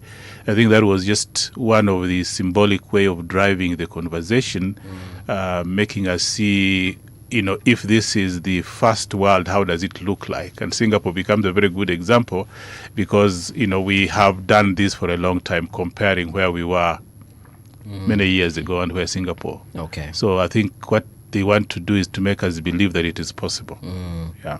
I think a week ago or two, maybe, there was mention of 3 pillars. There was an agricultural pillar, an industrial pillar. I'm forgetting the third one, but it was very, very much close to the first two. And I was laughing while I was reading it, and I was telling CT, this looks and sounds like just one pillar called agriculture. Not quite. That is the conversation that I think we need to have, so that. And by the way, I've just been thinking since that was done, that if it is going to be successful, the whole process, strategic communication has got to be a huge part of it. Because even what we are struggling right now is certain things are not being communicated very clearly. And if they are, probably those efforts are not coordinated. Now, why do I say this? People referring to these as Vision 20-something, 20 whatever. Yeah. It hasn't been given a name yet. We had Vision 2030, but this is something that I think probably when people put the 30 years and so on and so forth, they come to 2063 or whatever, but probably a different name is going to be given there. So whether or not we have a vision, some people are not even clear. They're calling this the vision. The vision has got to be developed. Yes. You see, and what the president was doing was to say, hey, look here, we have this document. We have certain timelines. The Constitution anticipates that we'll have something to succeed the Vision 2030, it is good for us to start a conversation. And therefore, I constituted a group, and that group did quite some work. And this is what they have presented to kick us off so that we don't have from scratch. Yeah, how to start from scratch. And you see, that's the thing. Someone actually said here that this idea of the vision is an amazing thing. We need to have a conversation beyond 2030. Tusipatikane flat-footed hapa without, now 2030 is here with us, it's done, then we have absolutely no idea what next. So that much I agree with. Yeah. But the same person went ahead and said perhaps the messenger is the one that is maybe putting this entire thing. And by the messenger here, of course, they mean President Ruto, because lately there has been all these conversations and narratives around the fact that his government hasn't delivered for Kenyans. He has lied to Kenyans and so on and so forth. Had this been brought by someone else, do you think the conversation would be any different in the country? No, yes, and no.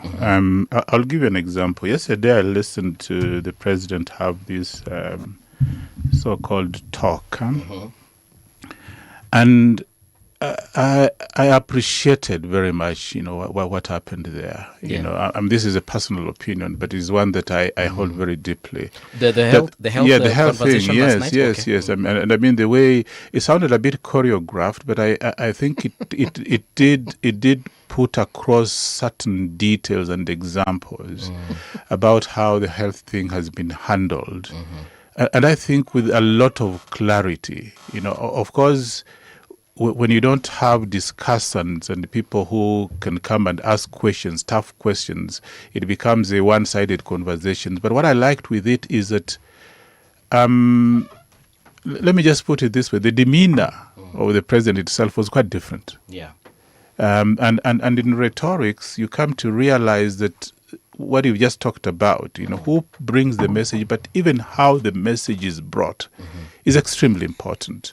The demeanor was one that really endeared the viewer.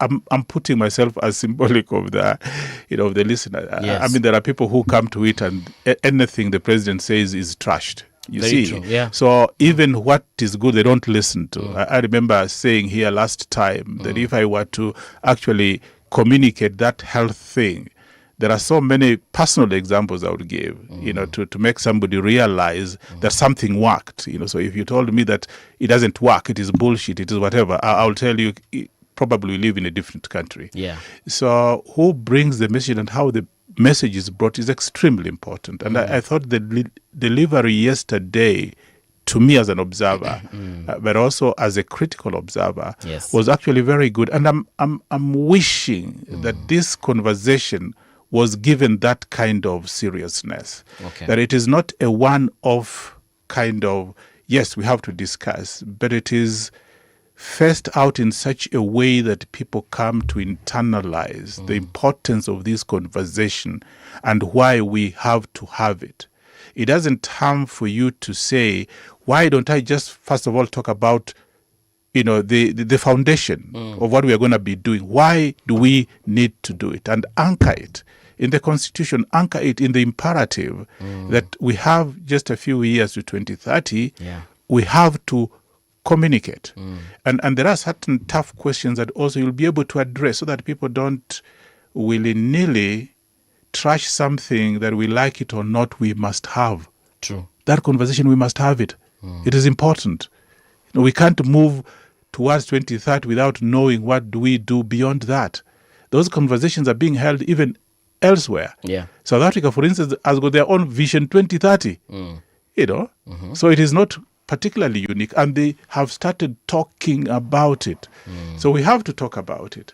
So in terms of who brings this, I think a very strong secretariat should have, maybe it is there, I don't know, I'm not aware, would have been established already now, even before the president spoke, that once he speaks, we don't have any gap, we start talking about it. And if there are questions, people address those questions.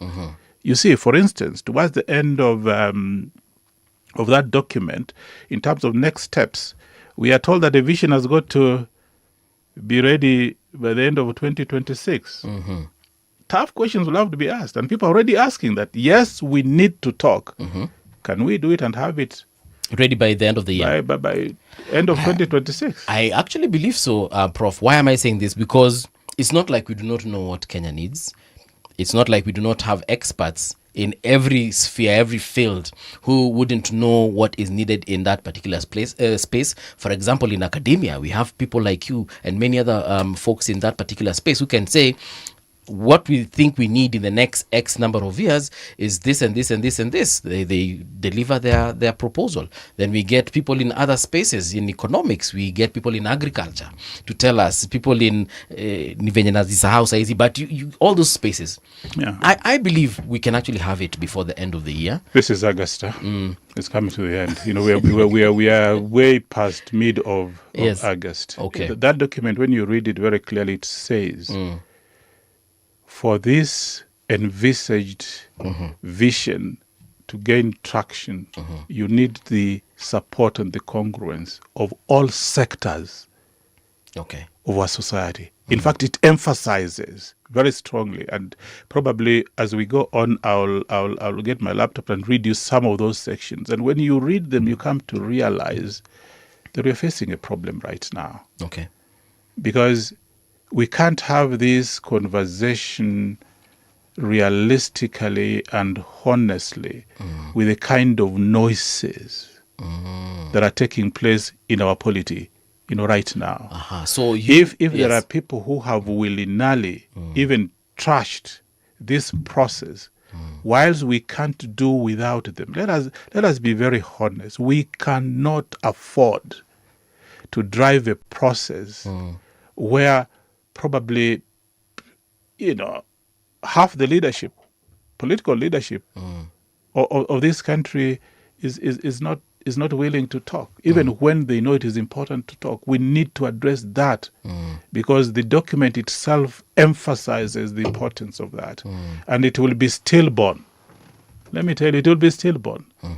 If you just push and say by 2026 we'll have something, and you haven't brought people together, then you are staring at a failure. Yeah. And we can't afford that. Prof, if the conversation is being had, do we know for sure that the conversation has been rejected in totality by others? What are the tenets of this rejection? I would assume if you have the conversation in one location, the understanding is that you would take it to others so that you can have a similar conversation. So it's up until the time when that happens and people are unwilling to participate that we know that they have been unwilling to participate. That is data.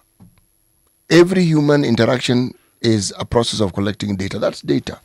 There are people who will be willing to participate. That again is data. The whole idea of thinking about progress and processes, there is the idea of being all-inclusive. And in my opinion, the inclusivity means the opportunity is provided for you to participate, and it is for you to decide whether you're going to participate or not. But the opportunity is provided. If it isn't, then that is exclusion. Yes. Then you cannot say at any level of honesty that you sought to have the Catholic approach to the matter and that you wanted every segment of this particular society we call Kenya to participate. But the opportunity must be provided. So I would start there. If opportunity is going to be provided, how is it going to be provided? If we are going to seek to include all sectors, how are we going to do this? Yes. And are we saying we can do all this in 4 months? Because 4 months will bring us to the end of the year. Yes. And I think that is my contention. I agree with you, City. Yes, we can talk about the possibilities and opening up and giving people the opportunity. How we do it is extremely important. By the way, when you look at our processes and the importance of public participation, we've got certain challenges. You can do it technically and miss the point. Yes. You can say, okay, no, fine. We have got 4 months and, we're going to move and please welcome to the table. Let us talk. And if you don't, Shauri Yako will have given you the opportunity. Yes. It's very technical. Yes. But let me tell you, things don't quite work that way. Okay. Yeah, because we know the country that we are dealing with. We know the sectors we are dealing with. We know the political players, the very active ones, the ones that we need to be on the table. We know. So even when they don't come to the table, the way we approach it and how we give them the opportunity is extremely important. But City is right. Is it possible to do it in 3 months, September, October, November, December, 4 months. Can we do it? Okay. Can we do it in the current situation where we are dealing with issues that if you gave me a chance, I will tell you are probably more important than anything else. Because this document talks about the members of this country, citizens, owning the process. It's almost like having this vision in their heart, that they embrace it to the extent that everything that they do is very much informed by the spirit of this document. Yeah. The document talks about, let us not make mistakes that we've made before. We need an audit of the 2030. Maybe people have done it, but we need a conversation. Why is it that there are certain gaps that needed to be addressed that we haven't addressed even before we start? Can we do that in 4 months? Okay. Perhaps then my question would be, how long would we need to have something substantial?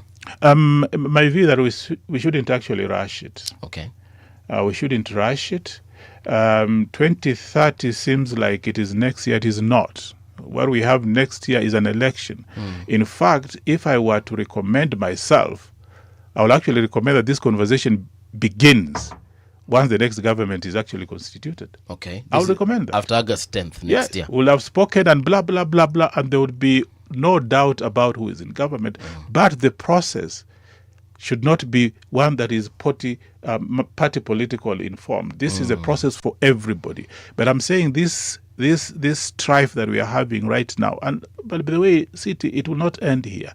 We're now in a conversation around Homa Bay and the implications of that. And before Homa Bay, what happened in Mung'ala, and so many things. And these are actually the kind of issues that people are discussing to the extent that the frame of mind to actually focus on something that is important as this one, we are losing it. So if we were in a situation where we have really exhausted all our politicking and people are so clear about who is in government, and that person who is in government then invites others, let us now talk. Yes. You had certain doubts. Right. You are shouting, but the people have spoken. My mandate has been strengthened if it is President Ruto getting the second chance or somebody else. And then you say, okay, no, fine.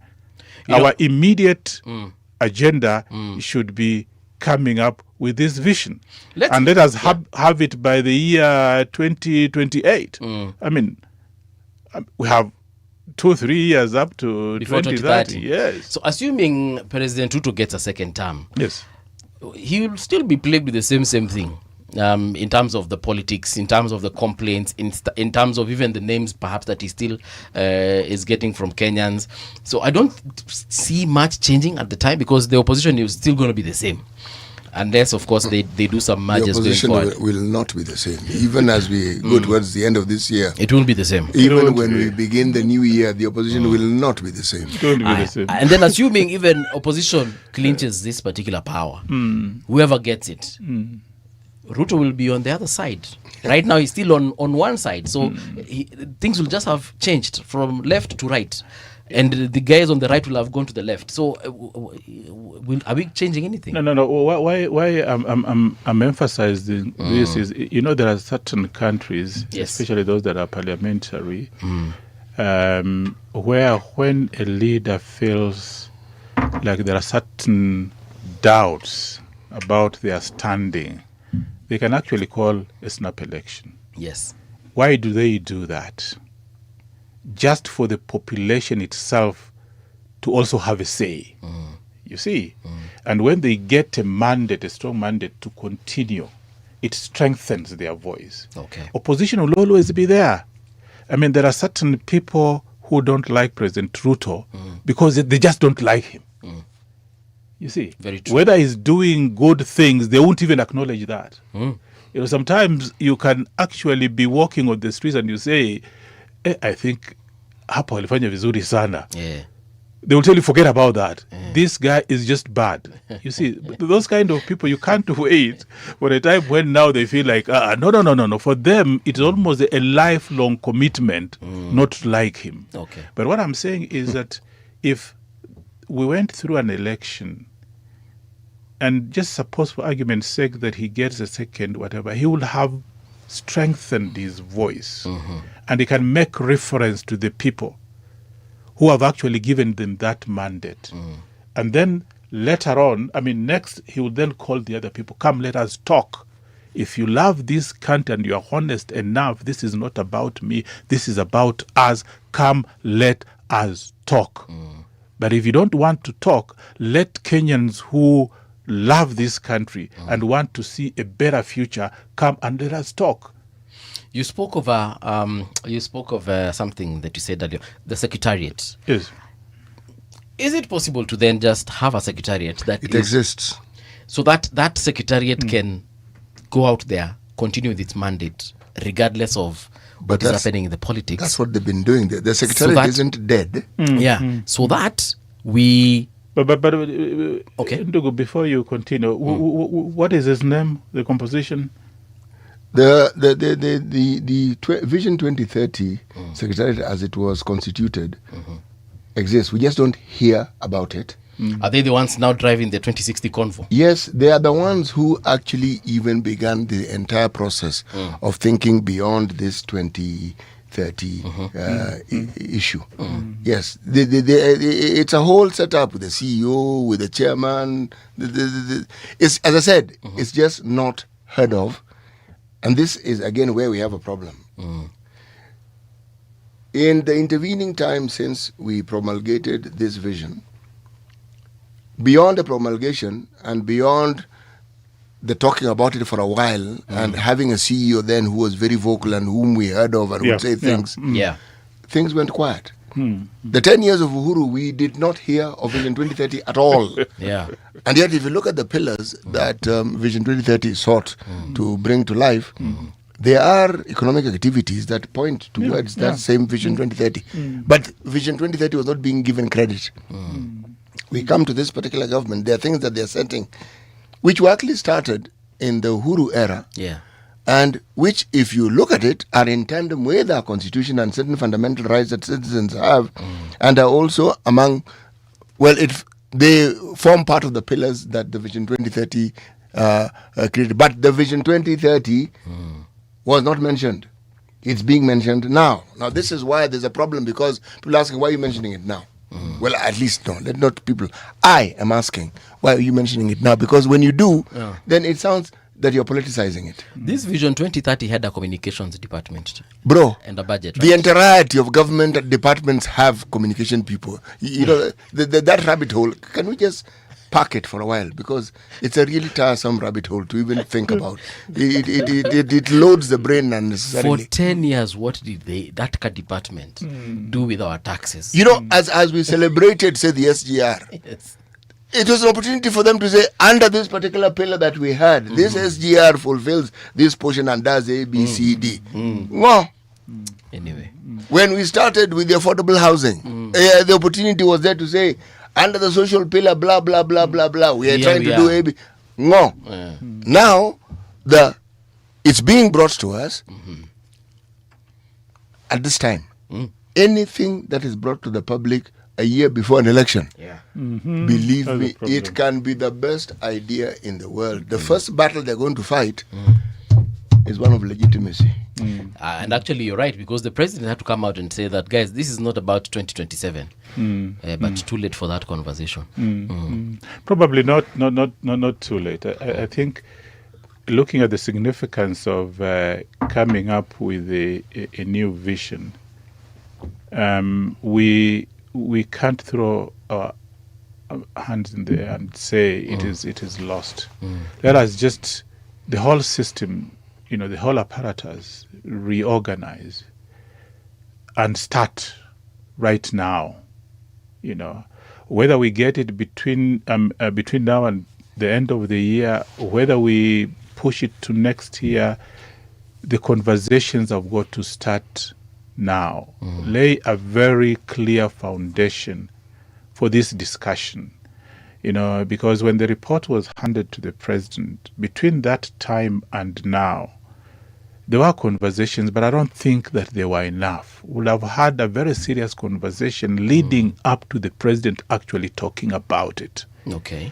because you find people are asking questions. Some questions can be anticipated. I remember Professor Nyang'nyongo appearing on Citizen, and questions are being asked, and he tried to his level best to answer them, but you can't answer those questions satisfactorily in one program. You need a whole process. So the kind of questions that were being asked and elsewhere also at in that program in Citizen and elsewhere are questions that you could have actually developed, anticipated, frequently asked or anticipated questions, and then you come up with a very clear program of communicating them, so that later on when people are asking, they don't ask questions which actually communicate that they are ignorant and you haven't communicated. They ask questions based on knowledge of what they have already learned about what the next steps, should be. So I can say that, all is not lost. Those conversations should not be that we have only 4 months and we've got to rush. And that is why I'm suggesting that these conversations shouldn't actually be aimed at having something by 2026, because I doubt. But whatever time frame it is, the communication has got to be such that every day of our lives, we have got something to speak about this anticipated vision. Prof, let me give you a perspective, Yes. or at least let me voice a perspective. Given our politics, and you laid the groundwork well, given the terrain that we find ourselves in and the activities within that terrain, tumultuous as they may seem, I think it is the ideal time to bring such a conversation, in my opinion, because it runs contrary to what had been prior a dominant conversation.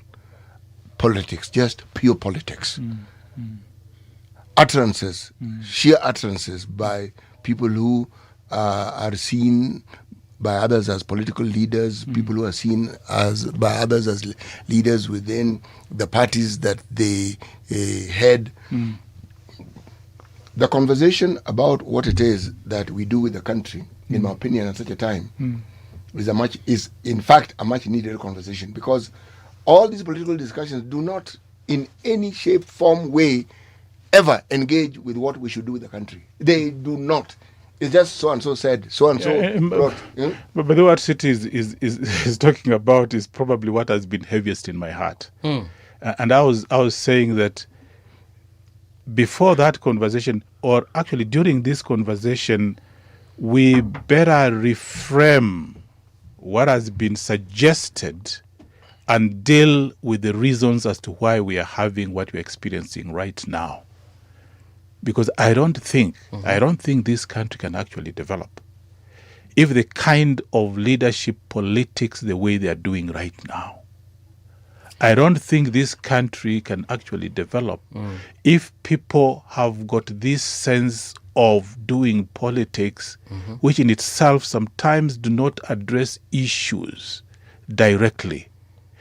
For instance, how much resources is expended in politicking every weekend in this country? And as it is mentioned, what do people talk about? Is it that every time you talk, you've got to attack the president? Is it that every time you talk, you've got to always speak from the perspective of your community? Is it that every time you talk, you've got to just come with these 1, 2, 3 liners and so on and so forth, which people can emotively react to? Because we need a conversation where every opportunity you get as a leader is to make us see the kind of contribution you can make towards a better Kenya. Because right now the environment is not good. It's toxic. Even unfortunately, it is toxic even for the people themselves.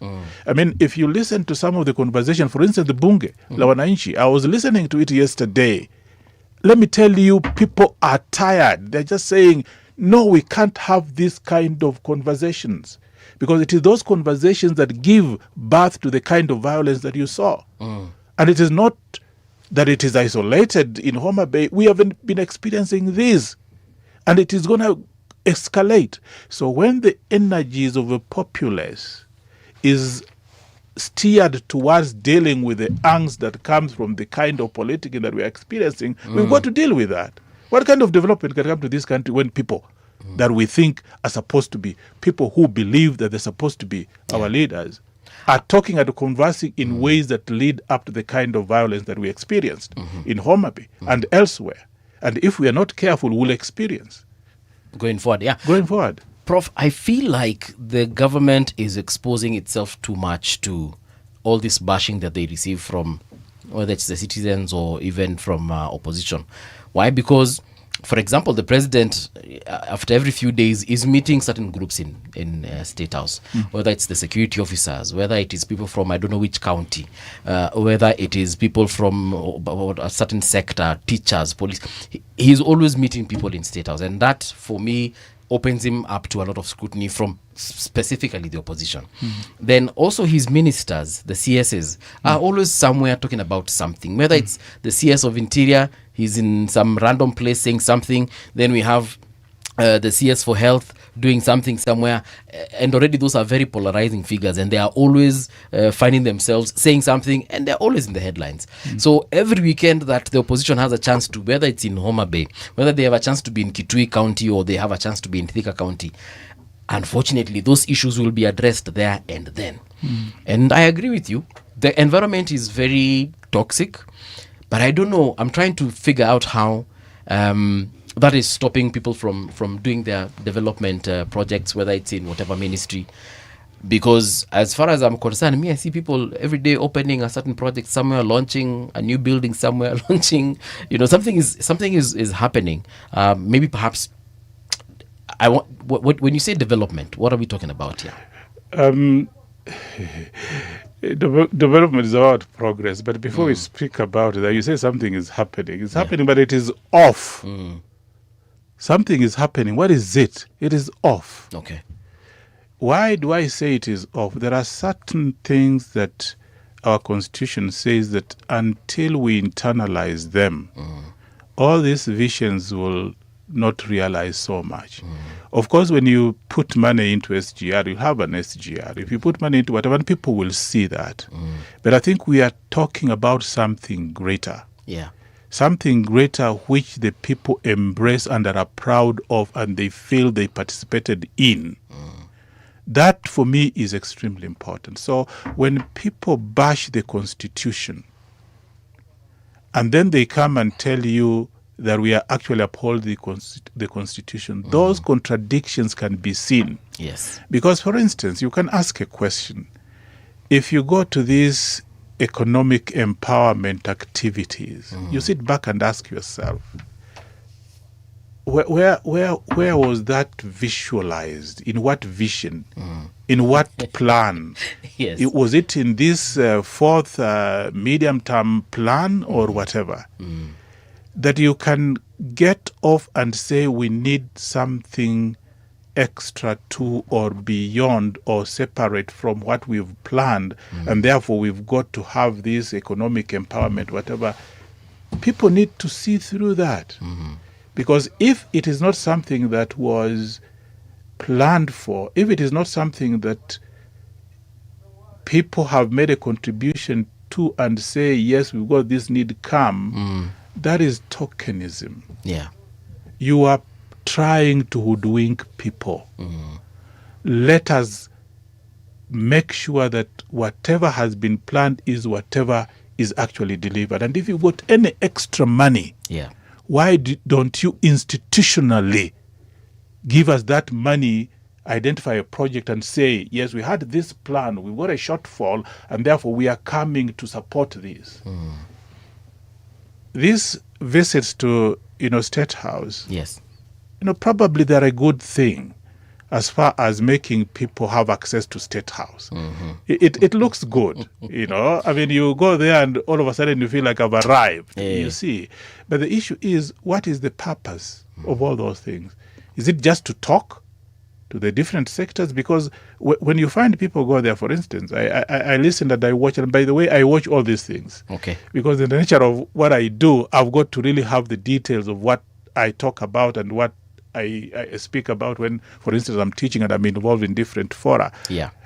When the Quakers went to, State House, so many things happened, and people felt very good, and I hope they ate well. All of a sudden, somebody is saying we have a university here and we got some needs, and then those needs are being addressed. If you want to go to a first country status, is that the best way to deal with issues like that? Okay. That you have to go to State House for you to be able to vocalize a need that you know strategically you have, and you know that you need a government to help you. Suppose you didn't go to State House. Would you have heard those needs addressed? What I'm talking about is that, and I mentioned this last time, I think one of the times that I was here, we don't have a situation where, or create an impression that until and unless you go to State House, there are certain needs the government cannot meet for you until you go there. Yeah. So this conversation that we are having right now, they're important. And I think we need to interrogate that, because we may be coming up with a vision that if we actually enact it properly will get us to the first world, whatever. But unless we deal with some of these contradictions, we may not realize that as quickly as we should, or even fully. Yes. Agreed. One of the things about conversations is when they start at the very nascent stages, they haven't taken hold. But everything that we do in this country, unfortunately, has been politicized. So what it means is, if that conversation takes hold, any conversation that focuses on how it is the lives of the citizenry can be improved, how the economic status of the citizenry can have an upward trajectory, how those in the rural areas who are the bulk of our population can be food secure, that conversation is not had. In fact, it doesn't even take a second or third place. It is in the backwaters. Because what then matters is who said what, when they say it. And then we are inundated on a daily basis. It's a diet of politicians who have so much to say about everything. Yet the thing that would be of concern to the individuals is never talked about. Never. So-and-so said this, so-and-so did this. So-and-so the other day this. These guys have been doing this and this. That's the conversation. And that is the steady diet on which the Kenyans are fed. So when do we discuss how it is that the county governments can ensure that their own source revenue, for example, is increased? How do we say that they can, in the best way possible, using the best practices available and the resources available, ensure that they uplift the lives of their citizens within the county? Yet the conversations we hear is the Auditor General has this report. Governor XYZ cannot account for 1 billion shillings. Governor XYZ has used 2 billion shillings for recurrent expenditure. And you're thinking, God Almighty, what is this? So everything about the way we're doing things, if you look at it, at some level, it's fairly chaotic. So how do you bring order? Because if you have a vision and you start creating the structures or making people aware that the structures we have could be upgraded, and you focus on people discussing that, it means that even when a politician comes about with their politicking, the question that you'll be asked is, okay, there's this program that we have for making our lives better. This politics of yours, where does it fit in? Well, this is a national program. How do we now own it and make it our own? Vision 2063, the AU Vision 2063, was a 50-year plan beginning 2013.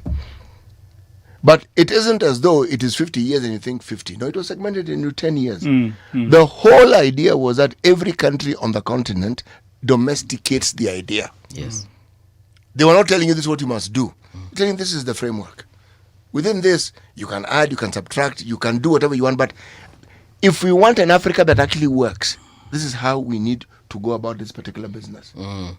And everything about it was so that Africa can be this, Africa can be prosperous, Africa can be united, Africa.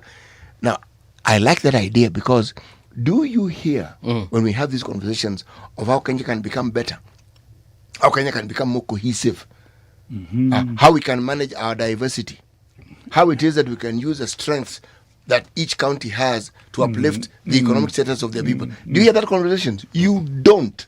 But by the way, let me tell you, Cities just really put his finger. I don't know whether our thoughts are sort of spiritually aligned this morning. If you ask me, those are the important conversations. For any vision post 2030 to succeed, we have to address some of these issues that have actually made real transformative change in Kenya not be realized. Yes, we have realized certain development, and we must acknowledge that and be proud of that. But the extent to which we have done that has been compromised.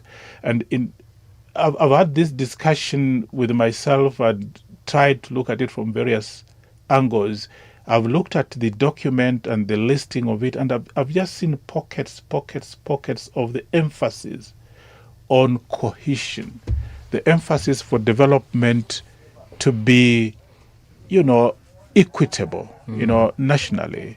And in all that, right now I've come to sort of rank the importance, whether you have agriculture, development, whatnot, industrialization, all these things are important. But for me, one of the key factors that we must address is ethnic politics.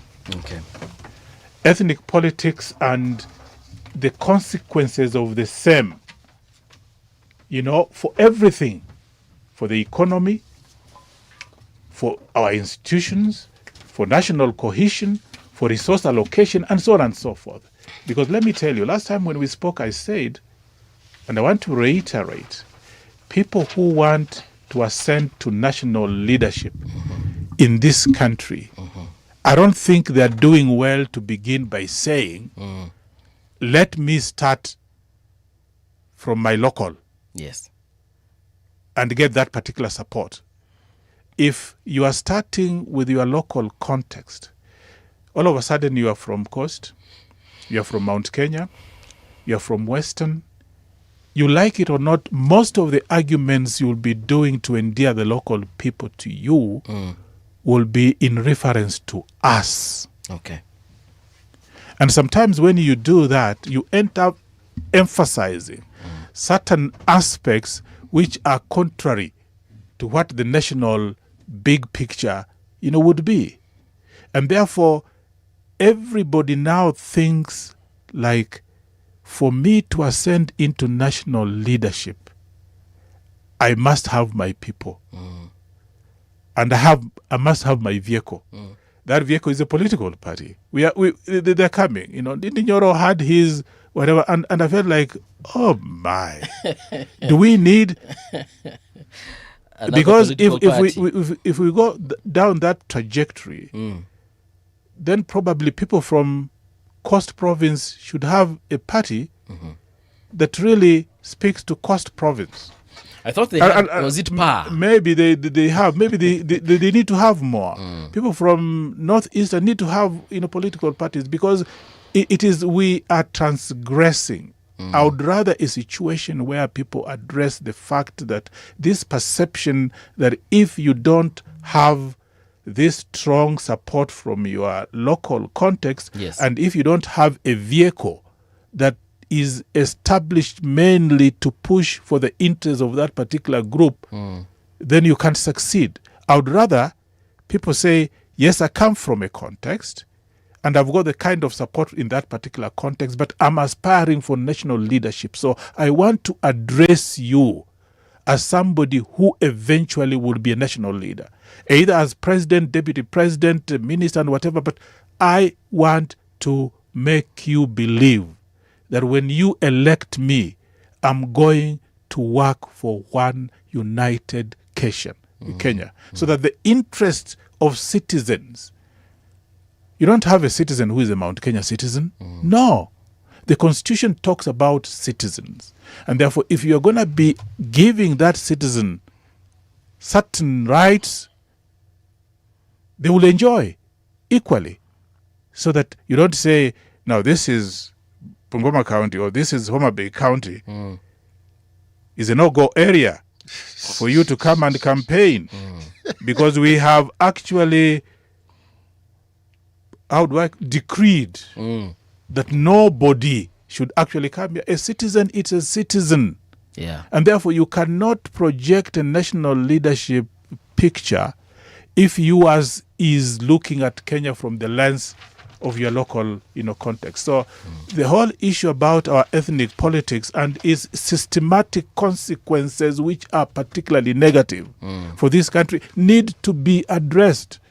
Because our politics, even what City was referring to, every day people are talking about this and so on and so forth, they are actually playing to their ethnic galleries. And if you come to national leadership, riding on the wings of your so-called people, I don't think you can deliver, for this country. And if you deliver, you want to have delivered sufficiently, well. There's a comment here, Mbogwa, and it takes us back to something you also said earlier on. Mbogwa is saying, yesterday's PR, okay, here it is. Yesterday's PR session was choreographed as a public participation activity. A group of people who've never used SHA cannot clap and conclude it's working. The 2060 dream may be stillborn as well. All right. What do you make of Mbogwa's comments? Very interesting. I think it depends on how you look at it. I actually made the comment that it sounded quite choreographed. And actually, you're not the only one. Yes. Several people have made same sounded, comments. Choreographed. And from a purely communication perspective, I think let the people who are in government know the way we consume information from government. And not that people just trash them willy-nilly, but I think there is a perception that should inform how they communicate. And to a great extent, that kind of communication would have been much more effective if it was organized differently. I remember watching it, and even the president, asking Mercy Korir, are you the one going to choose who are going to ask questions, or is it me? I mean, honestly, that kind of intervention itself puts you particularly off, because you start a program where Dr. Mercy Korir spoke, and for a very long time, and it sounded very much like a lecture. Okay. And she was coming here as somebody who is moderating a conversation. How do you moderate a conversation? You can moderate a conversation to the extent that now the person who is supposed to be at the center answering questions is asking you whether or not they're the ones who are going to be choosing who is going to, whatever, but whether choreographed or not, I came to understand certain aspects. And my response to Mbugwa is, yes, it may be convenient politically, or even for those people who don't like the government, to trash everything. But there are people in this country who have benefited from SHA. Okay. Does that mean that everybody has benefited? No. Does it mean that they have benefited to the extent that they should have benefited? Probably no. But first principles, do we even know whether you could say the entirety of our population understand SHA as it should be understood? And that's the authority. And within the authority, there are three arms of it. They even added a fourth on the other day. Do people even understand what it can do for you? Do they understand fully where it is you can go to seek services for whatever health need you have? If that isn't understood and that isn't taken care of and isn't explained repeatedly, consistently, so that people get to understand it, the queries and the where-to-fors that we deal with on a daily basis will not cease.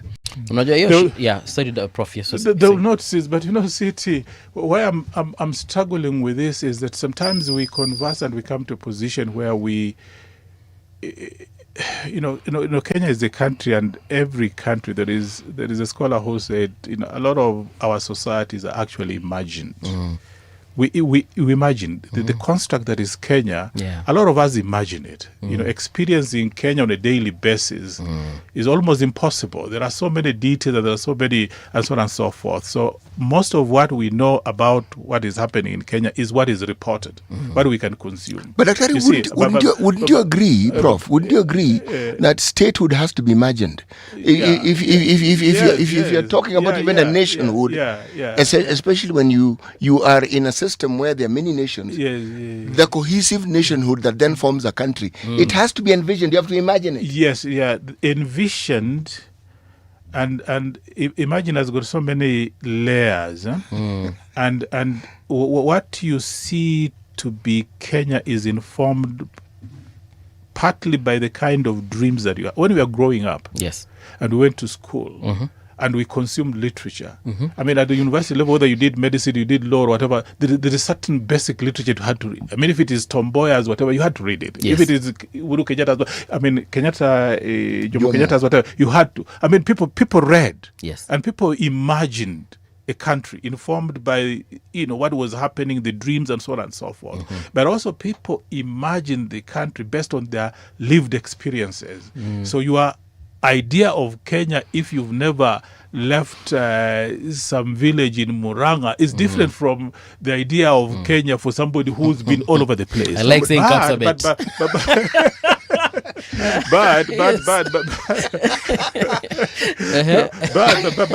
But also the kind of communications taking place and the noises that we are experiencing right now also feeds into that, imagination. So what I was talking about Kenya being imagined is that even SHA itself, whether it is working or not, part of it is imagined, but some of it is real. What I'm saying is that, yes, there are people who actually even know where to go. First of all, they just know that I need to register for and pay for SHA. And they'll tell you it is 6,000 per year. And if I go to whatever, in fact, they asked me. And that is why I went and looked for money and paid. Those examples are there. And I can give you from my own lived experience that it is working. But you see, when it comes to the national sphere, where politics is informing everything, then there is a problem. Then all of a sudden, when we've allowed politics to inform everything, when we have allowed politics to inform everything,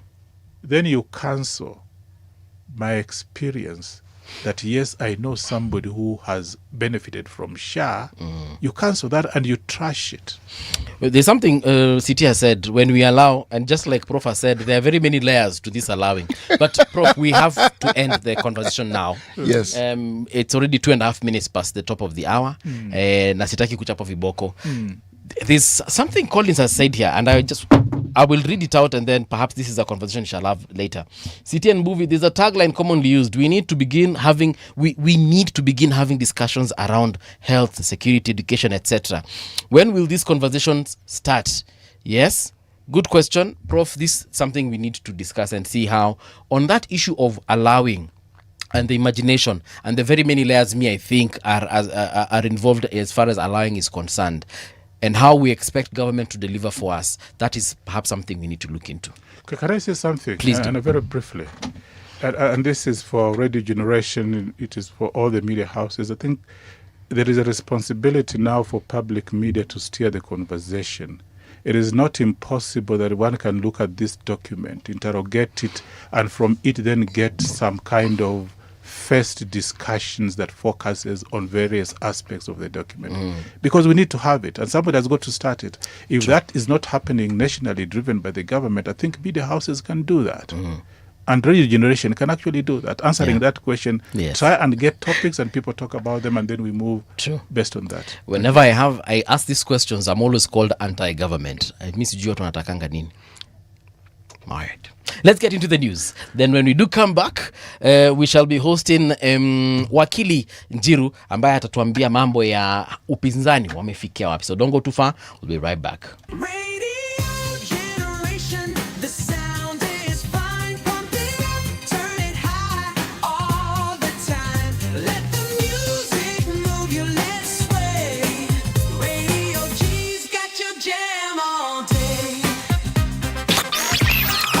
Radio Generation. the home of urban soul.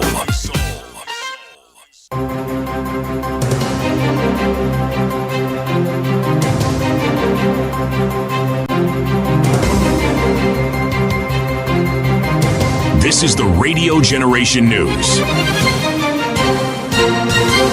Good morning, I'm Winnie Maganga. The Social Health Authority has spent about 500 million Kenya shillings on technology services over the past 2 years. Digital Health Agency CEO Anthony Lenayara says more than 42,000 digital devices have also been distributed to public health facilities to support the government's digital health system. He spoke during the National Health Summit at KICC in Nairobi, where he defended the spending and dismissed claims that tens of billions of shillings had been committed to the system. We realize our public hospitals, where many Kenyans go, do not have digital infrastructure to provide services online. Your Excellency, we brought to them 4 key things. Number 1, Your Excellency, we gave them gadgets, which are tablets or computers, that the private sector has invested for a period of 10 years with all upgrade, all maintenance, and all support. What has that done to us? Today, Your Excellency, the public hospitals where many Kenyans used to go and get services, Your Excellency, used to receive only 35% of PHC under NHIF. Jubilee Party says it will not tolerate warlords, goonism or coercive tactics in political mobilization ahead of the 2027 general election.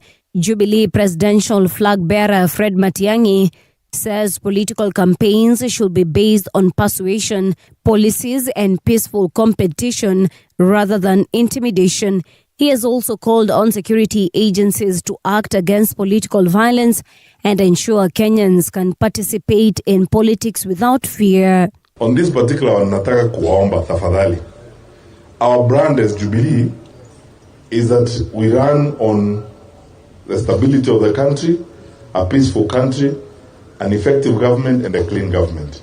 Kwa hiyo, sisi, we not only condemn this goonism nonsense, we do not support any form of violence, even verbal violence. Kuongea vibaya kwa wale wengine. I mean, we are a multi-party democracy. We will have opponents. That's the reality of this time. Tunataka hiyo kiti na kuna wengine wanaitaka. Ama namna gani? Lakini hao sio adui. They're not enemies. They're competitors. The Director of Public Prosecutions has approved the prosecution of 9 people, including 3 National Treasury officials, over the alleged loss of 1.5 billion Kenya shillings under the program for rural outreach of financial innovation and technologies. The Ethics and Anti-Corruption Commission says the money was allegedly dispersed from the National Treasury Development account to 23 private entities, 15 business names, and 8 companies for goods and services that investigators say were never supplied or rendered. The program was intended to improve access to affordable financing for small-scale farmers. Western Regional Commissioner Alan Macharia has strongly urged politicians to stop exploiting youth groups to cause unrest and threaten public security. He echoed a wider national push by security officials against election-related goonism as the country heads towards the 2027 general election. This comes as regional and national security teams, including interior leadership, have put political sponsors on notice of goonism in the country. And that's the truth on Radio Generation. Good morning, I'm Winnie Maganga.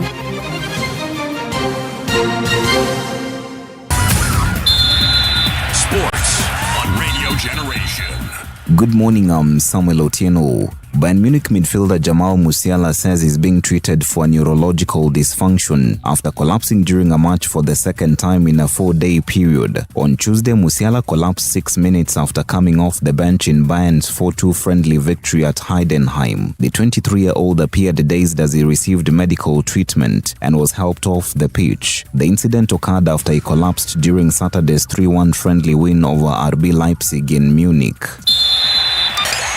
Aston Villa have agreed a deal to sign West Ham midfielder Aaron Wan-Bissaka. The DR Congo right-back will join on an initial loan deal with an obligation to buy at the end of the season. Wan-Bissaka has been given permission to travel for medical in the Midlands, but the exact terms are not known, with the Hammers having previously asked interested clubs to pay a £25 million fee. And that's your sports update on Radio Generation. Good morning, I'm Samuel Otieno. Sports on Radio Generation. The views and opinions expressed on this program are those of the guests and do not necessarily reflect the views of Radio Generation. Radio Generation assumes no responsibility or liability for the interviewee's views. This is Radio Generation. In the beginning, there was morning radio.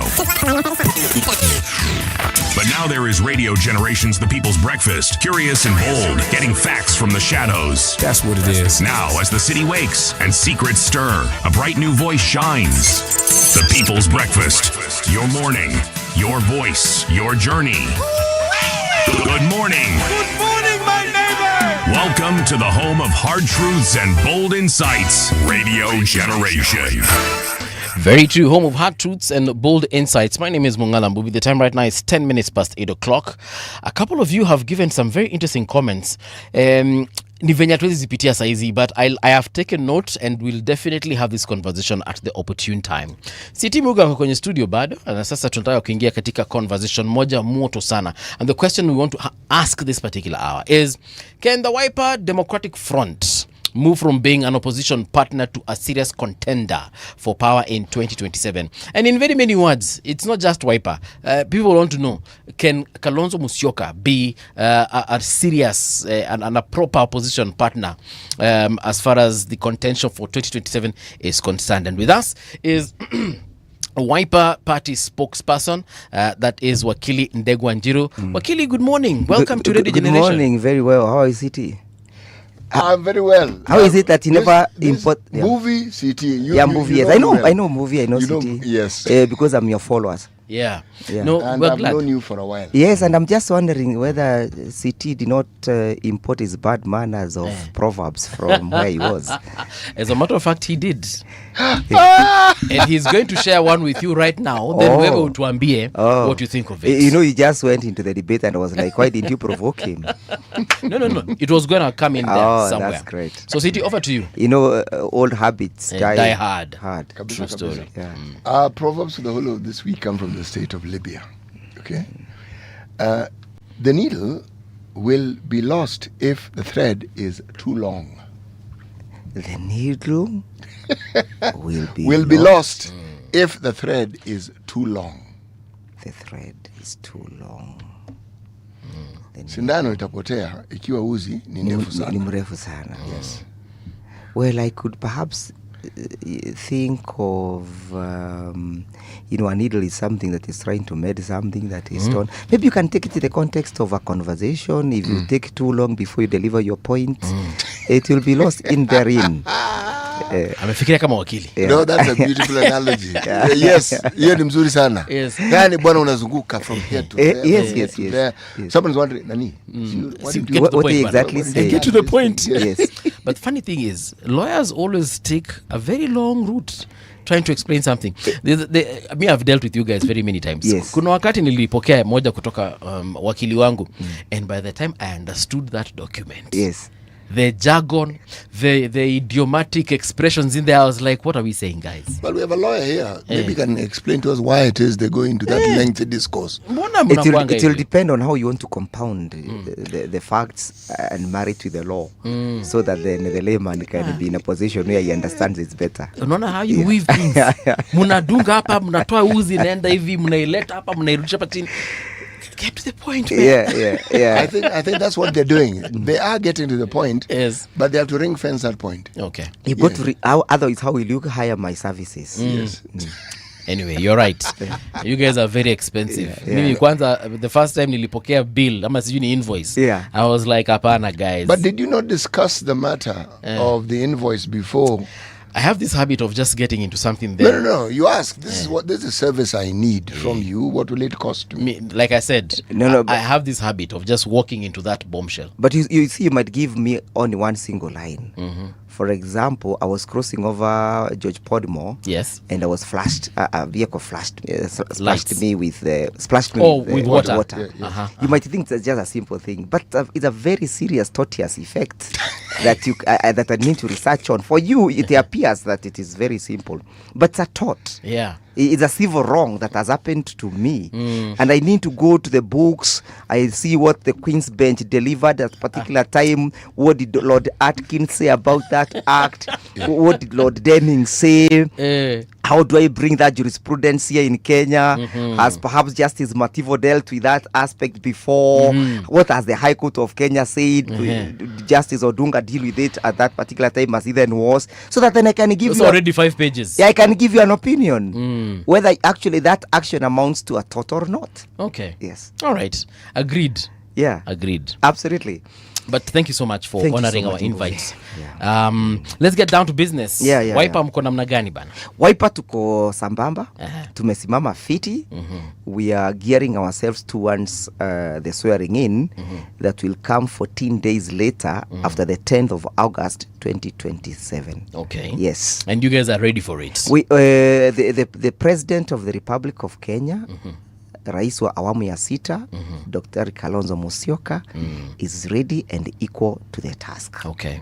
And of course, you can see the panic in the outgoing president. You know, I never refer to him as Mr. William Ruto anymore. I refer to him and describe him as the outgoing president. Okay. Yes. So, in terms of preparedness, yes, we are seeing opposition very busy. Yes. From the likes of Nyoro. Yes. Of course, we have Wamunyoro and the rest. There are very many, of course. Yeah, and there is no connection between us and the latter, the one that you just mentioned first. You cannot describe him, you cannot describe him as opposition. Okay. We are yet to know where he's coming from, whose brief is he holding, because during that day he dropped some names. And I highly doubt whether there had been any previous conversation before that. But he was basically dropping those names to validate his position. Yes. I highly doubt whether there has been any conversation before. So he should not just drop names to validate his position. He hadn't had a conversation with opposition leaders before he appeared with PPK? Not one that was brought to our limelight. Okay. Or to our knowledge. Right. Yes. So we are saying that he left UDA on his own volition and he has formed his party? There is even doubt whether he has actually left UDA. Okay. Because even when he was there, one of the way of identifying an opposition is that you must be so clear in your mind that you are either one term or two term. Okay. He never even uttered that word, one term. Even when he was provoked by his audience, he never responded. And number two, the kind of the history was giving, the challenges that the country is currently facing, and the manner in which he was packaging his speech are issues that he could have actually done them in parliament. He would be giving us a scorecard and saying, on issues matter health, this is what I have done, and this is where the far we have gone, and this is the handle I faced in trying to implement this. When he speaks about the public debt, yes, which is really an issue for all of us, and I will tell you how Wiper is planning and the opposition is planning to solve that. Yes, because we already have cracked the nut. Is that he never told us the challenges that he has currently faced as a member of parliament and as a legislature. Yes. That would want him to now jump ship. He never told us in the terms of when he was the chairman for budget, and he attempted to address the question of the debts, both odious debts and the mushrooming debts now. These are challenges that he faced, and therefore I feel that I need to disassociate myself with the current regime so that I can have the opportunity to advance this argument. He never made such kind of an argument, never put for that argument. Yes. Yeah. Wow. So we are not looking at him with a very innocent eye. So what will be the hallmarks of him having left UDA? Now he's officially out one term. No, he has left for convenience. Basically because he has seen that the mountain has become very slippery. No one can climb that mountain toning the yellow jazz anymore. Yes. No one. You cannot succeed. Yeah. So it is for convenience that most of them you'll see jumping ship. But we have said... But majority of them anyway are doing that because of the situation at hand. We can talk about Gigi Kagombe. We can talk about Irungu Kangata. We can talk about the Nyandarua governor. And you can see, you cannot compare Kagombe and Kangata. Kangata has serious clarity of mind. Yes. And you could even see from day one, even when we began, the way he was responding to the various political stimuli. Yes. And you could see now Kagombe is responding to the stimuli after the win and the embarrassment that the outgoing president suffered in North Carolina.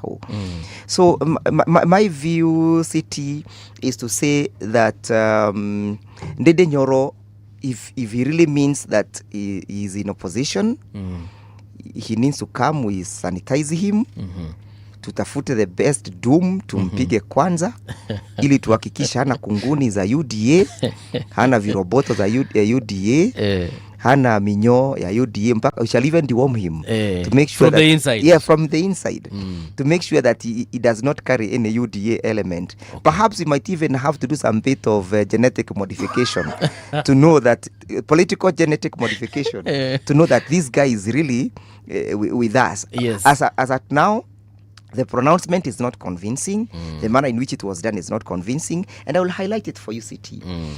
He said he's going to begin his political mobilization from Elgeyo Marakwet, yes, from Kericho, from Nandi, from, did he say also from Wazinigishu, from Bomet. And then we were asking ourselves, the reasoning behind that packaging and whom was he addressing? Was he addressing his audience in Kiharu? Okay. If really he needs to go and campaign for the political seat of Kiharu Member of Parliament, do his audience, the Kiharu people, reside in Bomet? Do they reside in Kericho? Do they reside in Wasinigishu? That address was not meant for that audience. Okay. Yes. All right. I guess we shall reserve time to talk about Ndede Nyoro. Today it was about Wiper. Absolutely. I've seen Daktari Kalonzo Musyoka meeting with several other leaders. Of course, there's that time he was with Sifuna. He's been a very long time friend of Rigathi Gashagua. Yeah. Even at a time when people were saying that perhaps, this gentleman to create distance kidogo. Yeah. But he has been there with this guy for a very long time. Absolutely. What is the plan?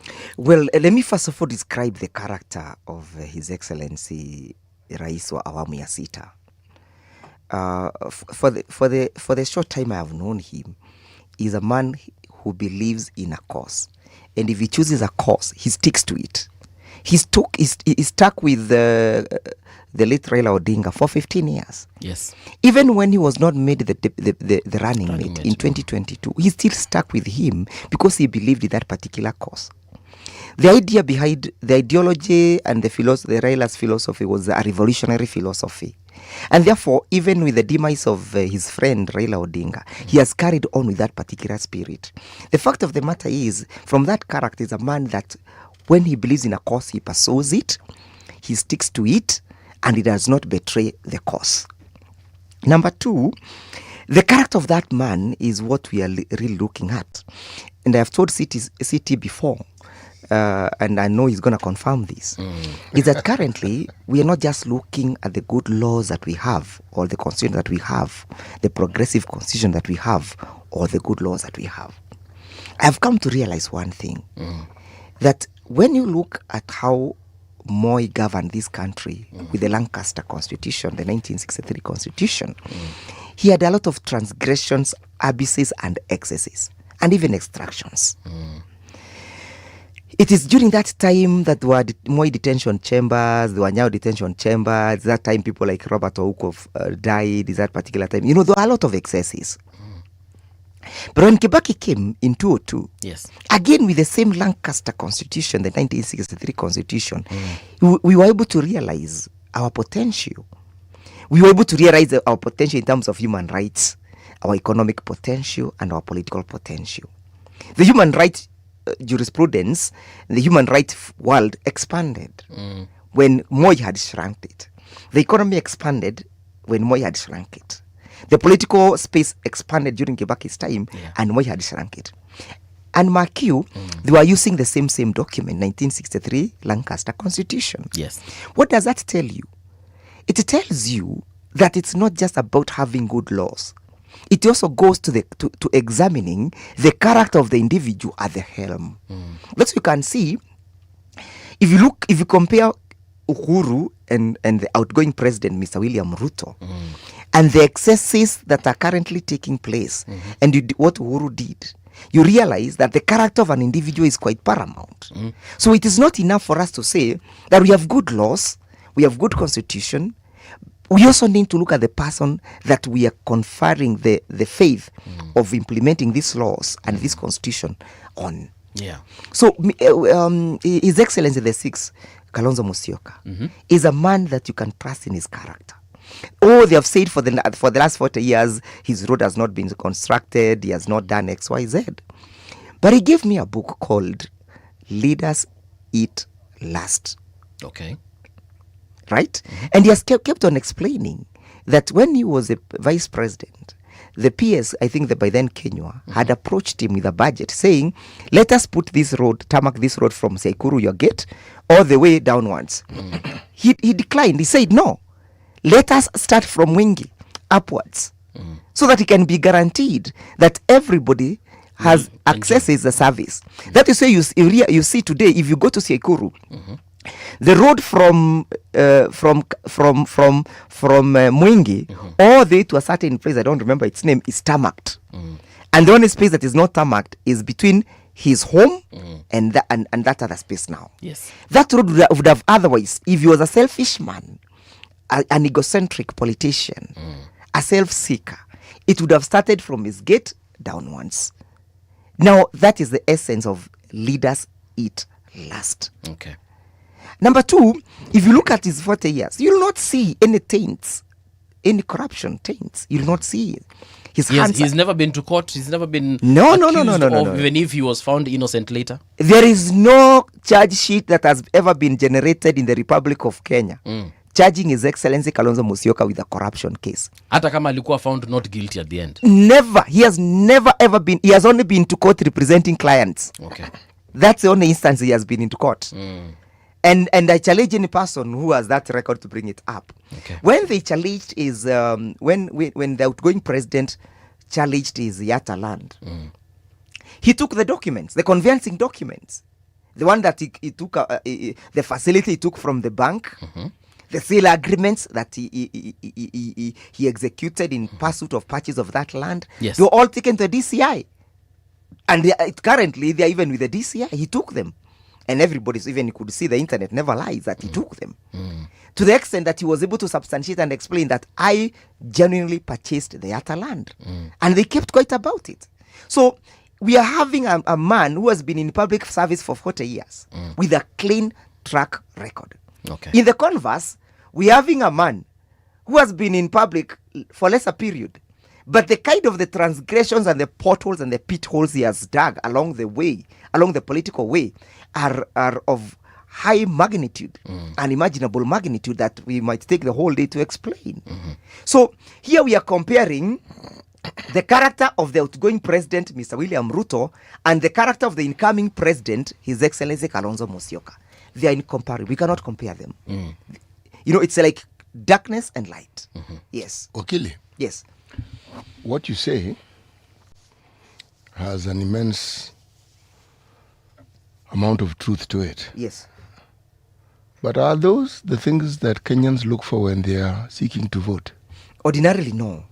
But we are now telling them the time has come not just to listen to the rhetorics let us look for the people that we're electing. And I'll give you a small example. And City, you should even be in a better position to explain this than I do. The American Civil War. In the American Civil War, what was predominantly existing was a rotten society. Bad people. And then the Americans decided that we need to have... So the bad people are more than the good people. So they decided to tilt the balance, and they said, from today henceforth, during the particular war, it was a war of reawakening, refreshing themselves, retracing their compass. They decided that good people will be more than bad people. And that brought forth the whole aspect of the constitutional reforms, Thomas Jefferson coming up with the documents, the Declaration of Independence, the new constitution of the Americans. And we ended up today having a morally upright society. There could be some virtues, some evils. No, I'm saying there are some evils in the society. They will not lack. But they are not as fragrant and as blatant and pronounced as we are today. For example, you'll not see in America the Republicans preventing the Democrats from addressing their supporters. The Americans will go, the Democrats or the Democrats will go to Florida, they'll address. The Republicans will go to Florida, they'll address. They'll go to Ohio. You'll not see goons blocking roads. That is the kind of the democracy we are saying. Yeah. And progressively, this kind of the gospel that we're now currently preaching will end up changing people. And I tell you, CT, that the dream that His Excellency Kalonzo Musyoka has and the Wiper Patriotic Front has, and by the way, you need to understand the reason we actually changed our name from Wiper Democratic Movement to Wiper Patriotic Front. Because we want Wiper to reflect the wishes, norms and aspiration of the people of Kenya. Yes. At the time of the declaration of the 2010 Constitution. If you look at that document and the way we ourselves are currently thinking, the premises of, or the point of our departure, even as we go to engage people CT, and I can see how you're looking at me amazingly, and of course convincingly. I'm waiting for you to take a deep breath so that I can speak. Is that, is that we have contemplated and visualized and envisioned a new republic. A new republic that is premised on the 2010 Constitution, with Article 10 being our point of departure. Okay. Of course, that city then can never take a dive in this. Why is Article 10 the point of our departure? Why is it? Because it gives a premises of the nation that the people of Kenya visualized when they give unto themselves the new constitution. Okay. Article 10 speaks about accountability. What is ailing us today is the question of accountability. We don't know how much Kenya owes the local banks from the domestic borrowing.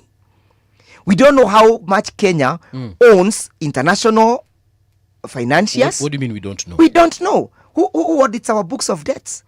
The Auditor General? Yeah, but even when he comes, Auditor General is coming to tell you this has been appropriated. Actually, these are misappropriated.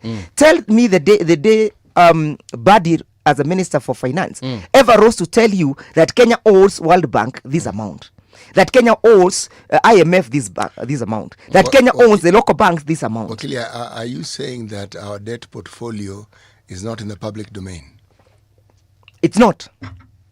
The central bank doesn't have documentation of what we borrow and how we borrow. It is there. It's the treasury doesn't have details of what we've borrowed. I am not saying the treasury does not have. Why I'm going with this argument is if we do not know what it is that we borrowed, then what have we been paying for? You see, this debt does not belong to the minister or to the governor of the central bank.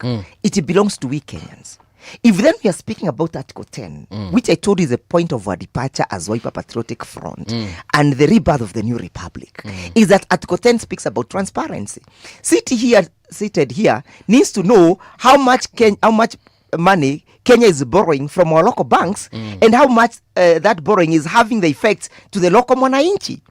Tell me, do you know how much money Kenya owns owns KCB, Owes. for example? No, I don't. Do you know how much it owns Equity Bank if it borrows? Do you know how much it owes IPSA Bank or Cooperative Bank? No, we don't know. But Article 10 says, let Mbuvi seated at radio generation at 8 o'clock in the morning be aware of how much the country owes the local banks. Okay. Transparency. Article 10, the rule of law is again under Article 10. And that is what Wiper Patriotic Front, under the leadership of His Excellency Kalonzo Musyoka, is pursuing. That we need to have accountability, transparency, and the rule of law must reign. And I'll give you a small example why the rule of law must reign. If, for example, today we are speaking about procurement. Procurement processes, CT, are guided by the Public Procurement and Disposal Act. Yes. It tells you that before you procure, you must have the finances. That is to say, if Kirinyaga County want to procure for goods and services today, or Siaya County or Homa Bay County, they must have the money at hand. Yeah, if Siaya County want to procure goods, they must have money at hand. That is to say, there must be money budgeted by the county assembly for procurement of goods to bar people from participating. You see, that is to say, therefore, in the event you complete the provision of the services that you have been procured to do, at the fullness of time you should be paid. There ought to be no pending bills, because you cannot procure without finances. Yes. Why are we having pending bills? It's because of the blatant disregard of the rule of law. When you procured in your procurement plan, you had planned and procured to procure a laptop or a computer. Why didn't you pay the service provider at the time of delivery? What happened to his money? Why was it rerouted? Who rerouted it? What actions have been taken against that person? Yes. The rule of law. And again, Article 10 speaks about the inclusivity of the people. It speaks about the public people participation of the people and expanding our democracy. The most important thing Article 10 speaks about is the question of sustainable development. Again, it's as a policy, as a principle, as a value of the country. And I'll tell you how sustainable development will play out in the Wiper Democratic Front and our partners' governance. For example, when you look at the question of our debts, both domestic debts and international debts, and then you ask yourself, what is the strategy of paying these debts? Is it overtaxing its people and its citizens to repay the debts? Or can we define and redefine ourselves and come up with a system which can supplement the people's responsibility of paying these debts? Ask yourself. But how does government get money, Mwakili? Yeah, I'll tell you. Yes. I'll answer that question. It has got to be through taxes. No, not necessarily. Okay. It is only a lazy government, like the outgoing one, that will think that you need to tax people for you to offer services. No, that statement is not true. I'll tell you why it is true. It is not true. I'll tell you why it is true. Yes. I'll tell you why it is true. First of all, I'm not saying citizens should not be taxed. Yes. I am saying the Constitution under Article 206 says the burden of taxation must be equitable and equally shared. Kenyans must not be overburdened by the burden of taxation. But we are simply saying, which other world can we explore to supplement and to subsidize the debts and the taxation? Minerals. Today, when we speak about minerals in the country, we speak about minerals, and the role of government is just to license the people seeking to exploit minerals. All right. For example, the only role the government is playing in the rare earth at Mulima in Kwale is to license. If you go to the gold exploitation in Pokot, we are only licensing. Wakili, may I ask a question? Yes. Have we ever audited the total existence of the natural resources we have in the country? No. So the two you've mentioned, yes, do we have an idea of what their net worth is? I'll tell you something. When Uhuru Kenyatta was leaving office, he commissioned the NIS to do the mineral survey, the geo survey. NIS as a National Intelligence Service. They were in, what of it? It was a task force that was created, and they mapped up. They mapped out the regions with the minerals, the mineral deposits. We have that data. But because of the impunity, that's why CT today is asking how much are we worth in terms of our minerals, when the government should have actually laid bare on the first day when they realized that we have done our survey. You know why I asked the question? Yes. Is because you talk of licensing. Yes, and I'm coming to that. Yes, the value plays a very, very important part. Yes, and in the process of licensing. And then I'm saying, in our new republic, envisioned by His Excellency Kalonzo Musyoka and his opposition partners, we are saying that we are going to get the government from playing the mere role of licensing to being a major player in the mineral world. But are they really playing the only role they're playing is that of licensing and stealing? Is that the reality? They are playing two roles, CT. Licensing and stealing. Let me ask you something.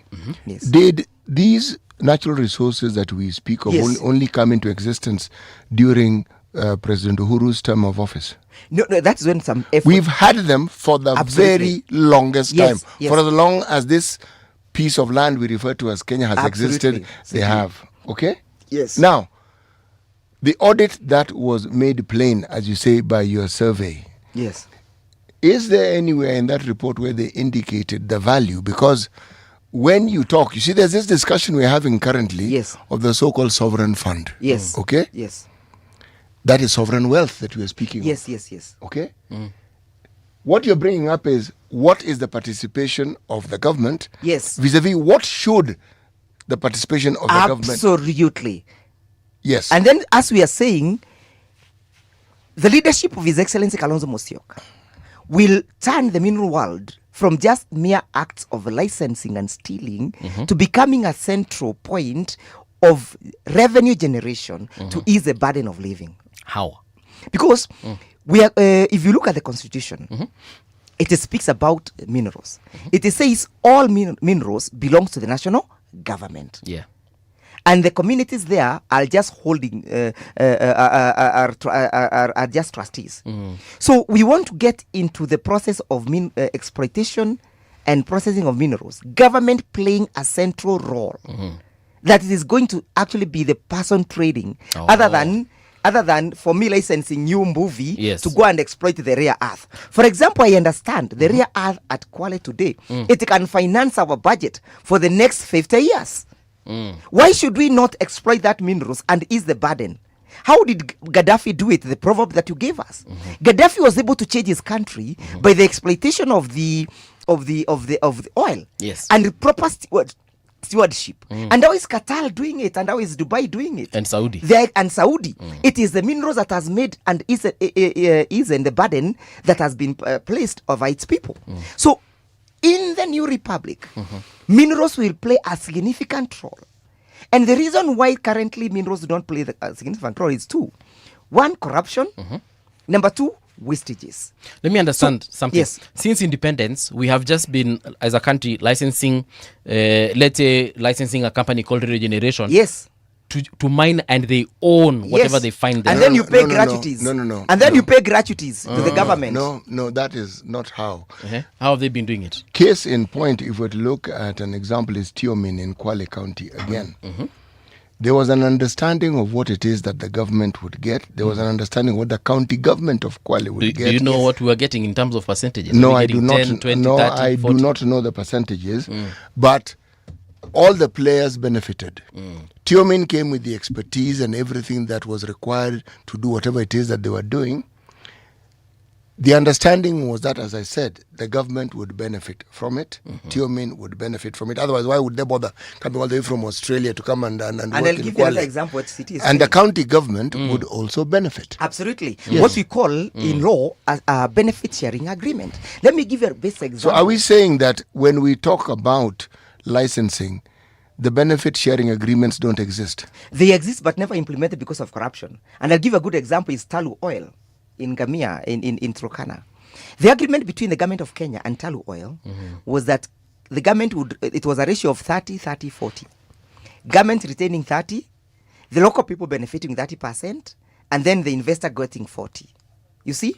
So the investor is on the justification that I've pumped my capital here is getting much more than what actually the government is taking. You may want to say that, okay, even 30% is still going to Kenyans. It isn't 30. The Kenyans were getting 60 because if you take the national government share and the county government share, that's 60. But tell me, let me ask you, do you want to tell me a local investor or an international investor can have much more money than the government of Kenya to drill those holes?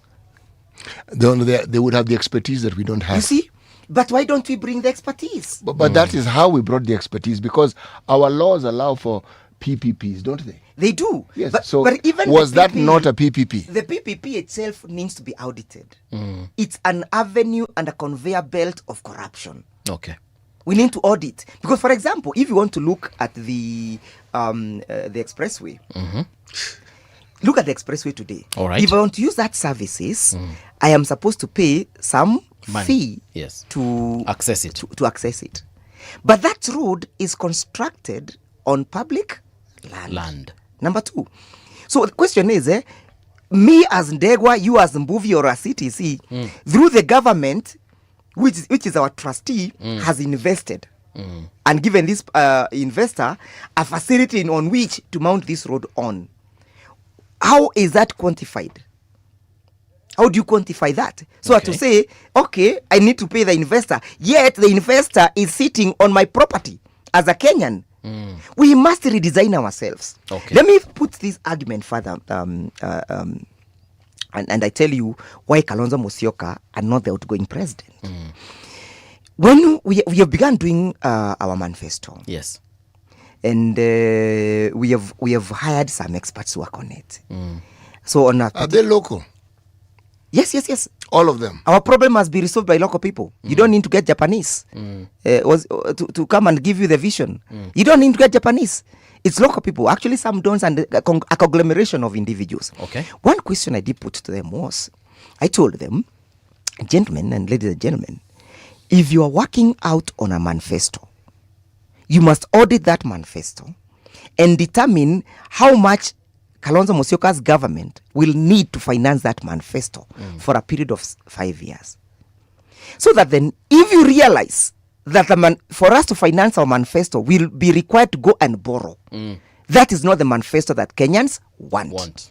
Because Kenyans want a manifesto that is going to address the debt question. And you cannot then therefore be having a manifesto that requires us to go and borrow to finance it. That is how the minerals became a core part of the conversation. And who provoked this question? It is His Excellency, because he was seated. Kalonzo Musyoka did ask, by the way, in all this manifesto, what is a smoking gun and where is a smoking gun? That is the question he put to us. He said, I've taxed you guys to go and look for the smoking gun and tell us the smoking gun. I believe he also went out in search of the same. And on Sunday he told us, gentlemen, I have found the smoking gun. For us to be able to finance the manifesto, meet our debt obligations, meet our other obligations of service provision to the people of Kenya. It is our minerals. The minerals must become a central part of our delivery. All right. Yes. There's something I was to ask you at the beginning of this conversation. Yes. Kalonzo Musyoka in 2007, after the election, after the chaos, became deputy president, or vice president. And then after that, he supported Raila as a running mate, again as running mate. And then during that 2022, he was, I would like to call it sidelined, but anyway, someone else was given that position. Yes, he was actually sidelined. Yes. He was disregarded. Mpaka wanamfanyisha mpaka interview. We shall never do those interviews again. So what assurances do we have in this coming election that he will not do something similar? Look at when he's told by any of the other leaders. That's a good question. Be my number 2 as we figure out the next step. First of all, in our union, the fact thing we have all agreed is that all these individuals, ladies and gentlemen, they are first among equals. And these are people who are ready to give any sacrifice and bear any sacrifice so that we can redeem this country. So in their unity, in their union, they are not driven by their own political ambitions. They are driven by the desire to sort out this country. And that is why you keep on hearing them saying, hata kama sio mimi, yule atakayechaguliwa, I'll support. So, in our union, it's not a matter of life and death that all of them must become president. What is a matter of life and death is that this country must be liberated. And therefore, if the matrix do not favor His Excellency Kalonzo Musyoka, I can tell you, he will support the person who is most favored by the matrix. And so it is. And that's why we are telling our partners, declare whether if you're not the one, you will support the one who has been favored by the matrix. That is a challenge we are giving to all our partners. Okay. I have heard some of them declaring it. I have heard people like Martha Karua has said it. Martha Karua has said it. Muturi has said it. Kalonzo Musyoka has said it. Eugene Wamalwa has said it. Rigathi Gashagua has said it. Okay. Yes. All right. So what if the matrix says person A and then Kalonzo as the running mate? Is that something that will be agreeable? We are speaking about issues of presidency here. We have not yet running mate ni historia baadaye. We have not gone to the running mate first. Okay. So I may not be competent enough to answer that question of the running mate. It's okay. But the fact of the matter is, these are men and women being driven by the desire to liberate this country, send Mr. William Ruto home, and subsequently hold Mr. William Ruto accountable for the human rights violations and the economic transgressions that he has caused. When he was, and so that I can usher in a city. Yes. When we were at Kedimani the other day, His Excellency Kalonzo Musyoka gave an address calling for the respect of the former President Uhuru Kenyatta. But he said Kenya has formed a tradition of respecting them. He gave the example of how Moi was respected by Kibaki, how Kibaki was respected by Uhuru, and now he's calling for Uhuru's respect. But he said that respect is not a blanket immunity. He gave a qualification and said, if you have committed economic transgressions and economic crimes, and you have committed crimes against humanity, or you have had transgressions in the human rights, the law will hold you accountable. And that is what Kenyans want. Again, Article 10. Yes. Okay, let me ask you this question. Yes. Wiper has partners in the opposition. Yes. How exactly have they reacted, or will they react to the position that Wiper has taken with regards to the issues of the presidency? Among the most vocal people in the opposition have been DCP. Yes. How do you think they would respond to Kalonzo taking the pole position in the opposition setup? I have had His Excellency Rigathi Gashagua commit himself. Even yesterday, in the presence, because we had a breakfast meeting with him at his Wamunyoro, the Wiper Patriotic Front, he has committed himself. And he says, this is not about me. This is about the country. Because, by the way, City, we are actually not even speaking about our future anymore. We are speaking about our current survival. To the extent that I do not know if Kenyatta Hospital will be able to facilitate me should anything happen to me as at now. Has Kenyatta National Hospital been shut down? No. And we do not know. Not shutting down. I'm saying its capacity. Its ability. Yeah. And it's not just having beds there and doctors. We're also looking at, has the government put into place a facility that will address my plight should it be needed? You saw the struggle the outgoing president had last night when he was trying to stage a show, his normal shows, usual shows, trying to justify how hardworking he is. And you could see what was coming from the public and the feedback. What is this thing that we could see, Wakili? Well, there was a question whether actually Shah is addressing the challenges that Kenyans are facing. The ultimate answer, which he was not able to controvert, is that it is not responding to the plight of the people. That actually is untrue, what you've just said. Yes. When were you last in Kenyatta City? No. When were you last in Kenyatta? When were you last in Mama Lucy? Wakili. When were you last in Bagathi? Just tell us the truth. Wakili, I have You never. know, city as you sit I there, have you have an never insurance. been to any of these hospitals. Yes. That is not my reference point. My reference point is what you said. Yes. That the needs that people have not been addressed by SHA. That is your statement, and I'm yes. saying that is not true. Then give me the facts. Give me the facts. The data. There are those who say it doesn't work. There are those who say it works. I have relatives who have had SHA, and it has worked for them. Seamlessly. Okay. Yes. I have relatives on the other in the converse who have had SHA, and it has miserably failed them. Explain to me when you say failed. What happened? It has not paid for the demand. Even today, if I open my phone today, I'll show you an invitation card of a person who wants medical attention. I'll show you. What medical attention do they require? No, they are raising funds for treatment. We are told SHA will handle all the challenges. And by the way, SHA is only a tip of Actually, the that is iceberg. also not true. SHA doesn't handle all the challenge. You know, it doesn't. But what were we told yesterday by the outgoing president? It doesn't. He said you only need to walk to Aga Khan Hospital, Nairobi Hospital, and you'll be treated. Oh, I didn't watch it. He actually said it. Well, it was a snippet. He did say. He said you can go yes, to Aga just Khan, Google. I don't know Nairobi. which generation city is having. Every component of SHA, yes. SHA has 3 arms. There's a 4th one. There is a ceiling that is set for conditions that can be treated by SHA. It isn't blanket that if you go there, they will pay for unfortunately, anything under the sun. Unfortunately, the man in whose brief you're holding... No.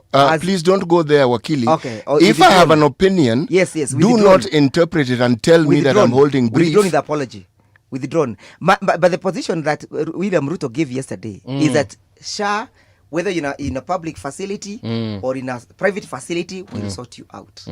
And that is just the tip of the iceberg. Yeah. Look at the cost of living. The cost of living, you don't even require an insurance. Currently, I think half of Kenya is facing drought, hunger, famine. People are hungry. They're not able to feed themselves. They're not able to take their children to school. That's the kind of the mess. Again, what you're saying is also not true. Yes, you know, give me the facts. The blanket statements that you are making. Yes. We have an impending drought, just like we have an impending El Nino. No. It is not the reason of drought that crops have failed in North Rift. Then what are you speaking about? It's not drought. What are we speaking about? We are looking at the question of the health of our soils, the health of the seeds that were given to the farmers to plant, the health of the fertilizers that were deployed, the health of the herbicides that were deployed, the health of the pesticides that were deployed. It's a conglomeration of failures. So you're saying because there's been plenty of rain. So you're saying that everything that... There's been plenty of rain, and government has not come out to declare a drought. So you're saying that everything that the papers have written regarding the failure of crops in the areas that we know to be the food basket, yes, that this has nothing to do with rain, but it has to do with everything that you have said. You know, we are not living in a utopia. There is what is called the meteorological department. Yes. When they declare a drought in North Rift, to the best of my knowledge, I have not heard them declaring so. Even the minister responsible did not inform Kenyans whether there is actually a drought. It's a systematic failure of governance that the crops have failed in North Rift. And this tragedy will even be of higher magnitude. Where do you get your information from? Let me finish. Let me just finish. Let me finish. I'll say it will be of high magnitude now that we have even privatized Kenya Seed Company and Similos.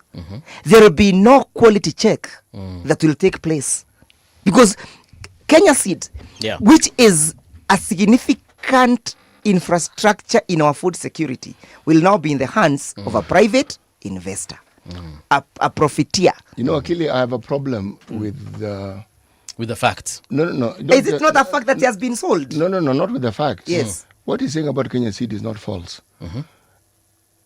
If I start from where we began this conversation regarding debt, we have a directorate of public debt. Yes. And they produce an annual report. And if you go to the Treasury website, it is available. The things you're saying are not available are actually available. If we go there, we'll find which banks have given us you the will loans. find, but details of what we owe, how we owe, it is there. And to whom we owe. It is there. If you go there, you don't find it, then come and tell me it doesn't exist. But it exists. Just take your phone, go to the website, tell me, as at yesterday, how much does Kenya owe our local bank? Because the information that we have is Kenya is borrowing almost on daily basis from our domestic banks. Tell me. I'm actually Googling. Tell me how much Kenya has paid this month to our debtors and our creditors. To our debtors. How much has it paid? Who publishes this? This is not information. The Directorate of Public. But who is the consumer for this? City. They are the ones who publish in these the new things. consumer dispensation, the people's watchdog is Parliament. This information must be taken to Parliament for watch. Wakili. I understand that as someone who is in the opposition. Not opposition, these are facts. It is in your interest. No, Mbuvi is helping us check. Mbuvi, just check it for us. So from the Central Bank of Kenya website. No. Yeah. Treasury website, the Directorate of Public Debt Management is under the Treasury. But check. I think we are talking about the same thing here. Let me just answer, then you let me Go know ahead. if I'm Yeah, just yes. read. They are saying virtually all licensed commercial banks in Kenya hold these government securities. Major institutional holders and lenders to the state include KCB, Equity, Cooperative, NCBA, I&M, Diamond Trust, Stanbic Bank, and then Standard Chartered Bank of Kenya. Do they tell you the amount? Hapo sasa ndio kuna kizungumkuti. Wanasema? Wajasema amounts. Yeah, and that is Central Bank's website. Yes, this is Central Bank. And it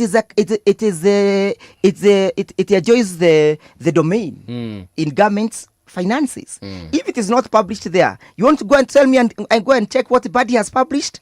It is not Mbadi who publishes it. It is the Treasury that publishes it. And so now go to your Treasury and tell us where it has been published. You have that opportunity to defend yourself. I am merely telling you that what you're saying was untrue. But what there is reading? A government that is the central bank. They have told Mbuvi, you. Then read for us where City is directing you, so that we can put this matter to rest. I don't have it. Directorate of Public Debt Management. I'll actually even check. Please check it. Directorate of Public Debt Management. Of public what? Debt management. Yes. Okay. Look for the annual reports. Look for the monthly reports. Inaniambia please wait. Yeah. So I am please waiting. At I look for the what? The annual reports, because they give annual reports, they even give monthly reports. I'm actually taking time to look at it. Bwana, hii kitu ningejua ningeanza kuangalia mapema because hapa the information hapa the links are many. Wakili said that information is not there, and I'm telling him it exists. So they are saying the public debt profile, total debt stock is 13.01 trillion, approximately 68% to 68.8% to 74% of our GDP. Yes. That is our debt. That is the first smoking gun. Number two, this is a period of over and then a significant increase from 11.8 trillion over the last 12 years. So there is no monthly report. Then they say domestic debt is 7.24 trillion, which is 56% of our GDP. So our country owes those banks that you have just indicated 7.2 trillion. So how will a trader in Gikomba go and compete with government in borrowing, looking at the risks of the repayment, the default risks? If the country owes 7.24 trillion to the local commercial banks, even city, if he wants to start up a business, how will it survive when you're having a competitor in the magnitude of a country? What I know is the interest rates will go high. We are going to sort out that mess. Okay. That's the only thing I can say. All right. Wakili, tumefika tamati as far as this conversation is concerned. Yes. Parting shot, because we definitely need to have a part two. My parting shot is that Kenyans should not lose hope with their country. Kenyans should not lose hope with their constitution. Let us not lose faith in our constitution. Because the premises of my departure in all my debate has always and will always be the rule of law and the constitution. And you can see how I've been able to intermarry and intermingle my submissions to the rule of law and the constitution. And it has not been controverted. So my position, my lasting point is, yes, we are aware of what is happening in this country. We are committed to the process of Komboa Kenya, which is our clarion call. Yeah. The opposition will give a single candidate to face the outgoing president, Mr. William Ruto. These issues of goonism, they may run away with it, but at a particular point, when the law shall reign in this country and the constitution shall be supreme, those 4 individuals who died in Homa Bay, we will hold people to account. Yeah. Wale watu walikatakatwa Homa Bay, we will hold people to account. Those people who died in Olkarau, we will hold people to account. Those people plundering your economy, we will hold them to account. Kwa hivyo, wanapojenga affordable housing nyingi sana, pia waanze kurenovate jela. Mahali mtu atapelekwa. Okay. So they should start looking at the ablution blocks in the prisons, because the due process shall be followed, the law shall be followed, and we shall have a conversation of how we Kenyans want to deal with the people who have offended us. Not me, Ndegwa, not CT, not you, Mbuvi. Yes. Those people who have offended us. Kenyans. Those people who have offended our constitution. Those people who have offended our minerals. We'll have a conversation with them at the fullness of time. Thank you so much, Wakili, for this conversation. I like your tie. Sijui ni kama ulikuwa unataka kumatch na hizi colors. I know I called CT and CT gave me the color code. CT, you can't deny that, honestly. CT huwezi deny. Now that umevaa your tie, yes, next time you come, itabidi sasa suti yote imekuwa hiyo rangi. Sasa itakuwa kutakuwa na ufisadi wa akili hapo kidogo. All right, folks, here's the news with Willy Maganga. Thank you so much, Wakili.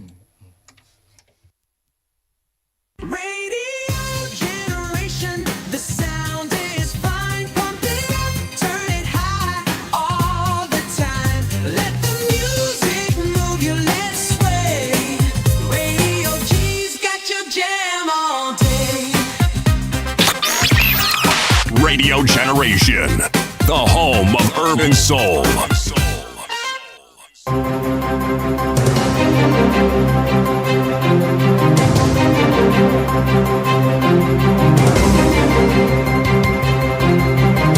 This is the Radio Generation News.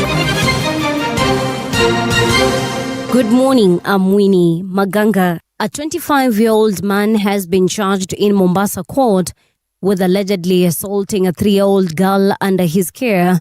Caleb Omondi appeared before Senior Principal Magistrate Eric Wambo and denied a charge of cruelty to a child.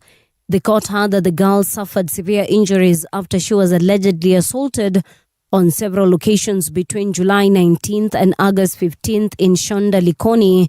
Neighbors reportedly found the child injured after responding to her cries and alerted authorities. She was treated at a hospital before being taken to a rescue center. The court has ordered a pre-bail report, with the case set to be mentioned on September 1st. Associate Professor of Media and Communication Professor Murej Makoching is calling for an inclusive national conversation as Kenya develops its post-2030 development agenda. Speaking on Radio Generation today, he says the proposed vision risks failing without broad political and public support, urging the government to involve experts and the public in shaping the framework.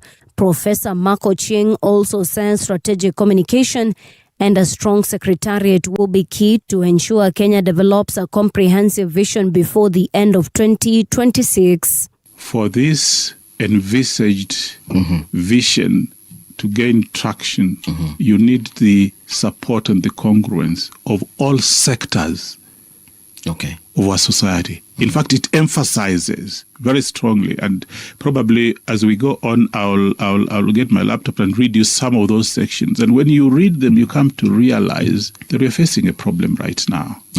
because we can't have this conversation realistically and honestly with the kind of noises that are taking place in our polity, right now. If there are people who have willy-nilly even trashed this process, whilst we can't do without them, let us be very honest. We cannot afford to drive a process where half the leadership, political leadership of this country is not willing to talk, even when they know it is important to talk. Former Homa Bay Deputy Governor Oyugi Magwanga is calling for the arrest of politicians accused of inciting violence during the Linda Mwananchi rally in Homa Bay. Magwanga wants Interior Cabinet Secretary Kipchumba Murkomen to offer investigations into the incident, which left at least 2 people dead and more than 40 others injured. Several vehicles were also torched, while property worth millions of shillings was destroyed. These acts went beyond mere political hostilities. They led to the destruction of properties, including the tourist hotel, the Seventh-day Advent Lake Victoria field offices, attacks on Catholic Reverend Fathers in Rangwe, forced closure of businesses across the county, and as well as even rendering the faithfuls who were going to pray on Sunday to stay away from their churches. The ordinary citizens to bear the cost of lawlessness. Meta is facing a major legal challenge in the United States over claims that it deliberately designed Facebook and Instagram to hook children. The trial opened in Oakland, California, with lawyers for several states accusing the company of failing to keep millions of underage users off its platform and prioritizing engagement over child safety. Meta denies the allegations. And that's the truth on Radio Generation. Good morning, I'm Winnie Maganga. The views and opinions expressed on this program are those of the guests and do not necessarily reflect the views of Radio Generation. Radio Generation assumes no responsibility or liability for the interviewee's views. This is Radio Generation. In the beginning, there was morning radio. But now there is Radio Generation's The People's Breakfast, curious and bold, getting facts from the shadows. That's what it is. Now, as the city wakes and secrets stir, a bright new voice shines. The People's Breakfast. Your morning, your voice, your journey. Good morning. Good morning, my neighbor. Welcome to the home of hard truths and bold insights, Radio Generation. A very good morning to you. Welcome back to Radio Generation. It is now 11 minutes past 9 o'clock. My name is Mung'ala Mbuvi. Tunaangalia comments hapa, nasikia tukucheka. Siti, how are you doing? I feel like I'm meeting you for the first time again. Why? Am I a different person from the because person of you that, see every morning? That very last session we've just had. Quite interesting, if I may say. What particularly did you find interesting? No. Ujue umenituma kwa hiyo website ya Treasury, eh? Yes.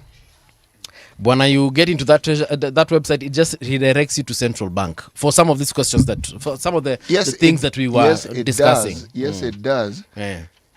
Believe me, what we borrow, what hits the consolidated fund, is in the public domain.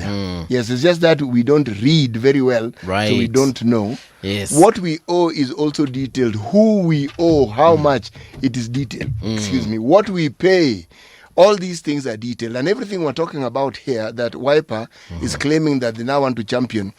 Jimmy Wanjigi started speaking about these things something like 4 years ago. Yes. The same thing over and over and over and giving details. And all his reports, he did not sort of like, it wasn't a crystal ball. Right. He got them from government documents, from government websites. That's where he got his information from. What I think we need to do is get Wiper back to come specifically talk about this money. specifically on the debt that Kenya owes, who we have borrowed from, so that as Wakili says, or whoever they will send, when they are telling us about hii kitu iko hapa na hii kitu ni how much ama na hii kitu ni this much, we actually get the proper conversation structured. And also Jimmy Wanjigi and company, watu wanafaa kuja watueleze exactly kwa kina, because I have had so many stories about this debt, and to be honest, for example, if you get into the Central Bank website, kitu inakuonyesha hapa tu, it gives you quick links, forex, news, tenders, careers. That is precisely it. And that's why I asked you. Sioni mahali kwa debt mimi. No, I told you specifically to go to the Directorate of Public Debt Management, not Central Bank, not Treasury, specific. Yeah. Because that is the department that deals with these issues of debt. It is them who post these things onto these websites. Next week. Yes. Hiyo mambo ya pesa lazima tuongelele. Yes.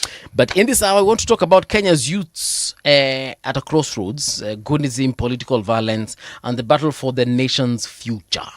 And with us in studio, we do have Humphrey Chris Ojode. He's a political analyst and an entrepreneur. Humphrey, good morning. Welcome to Radio Generation. Good morning. Nice to have you here with us. Thank you. But before we go on, brother, that tie is something else. I don't wear ties myself, but that particular tie, that tie went to school. Unataka kujua mahali alinunua?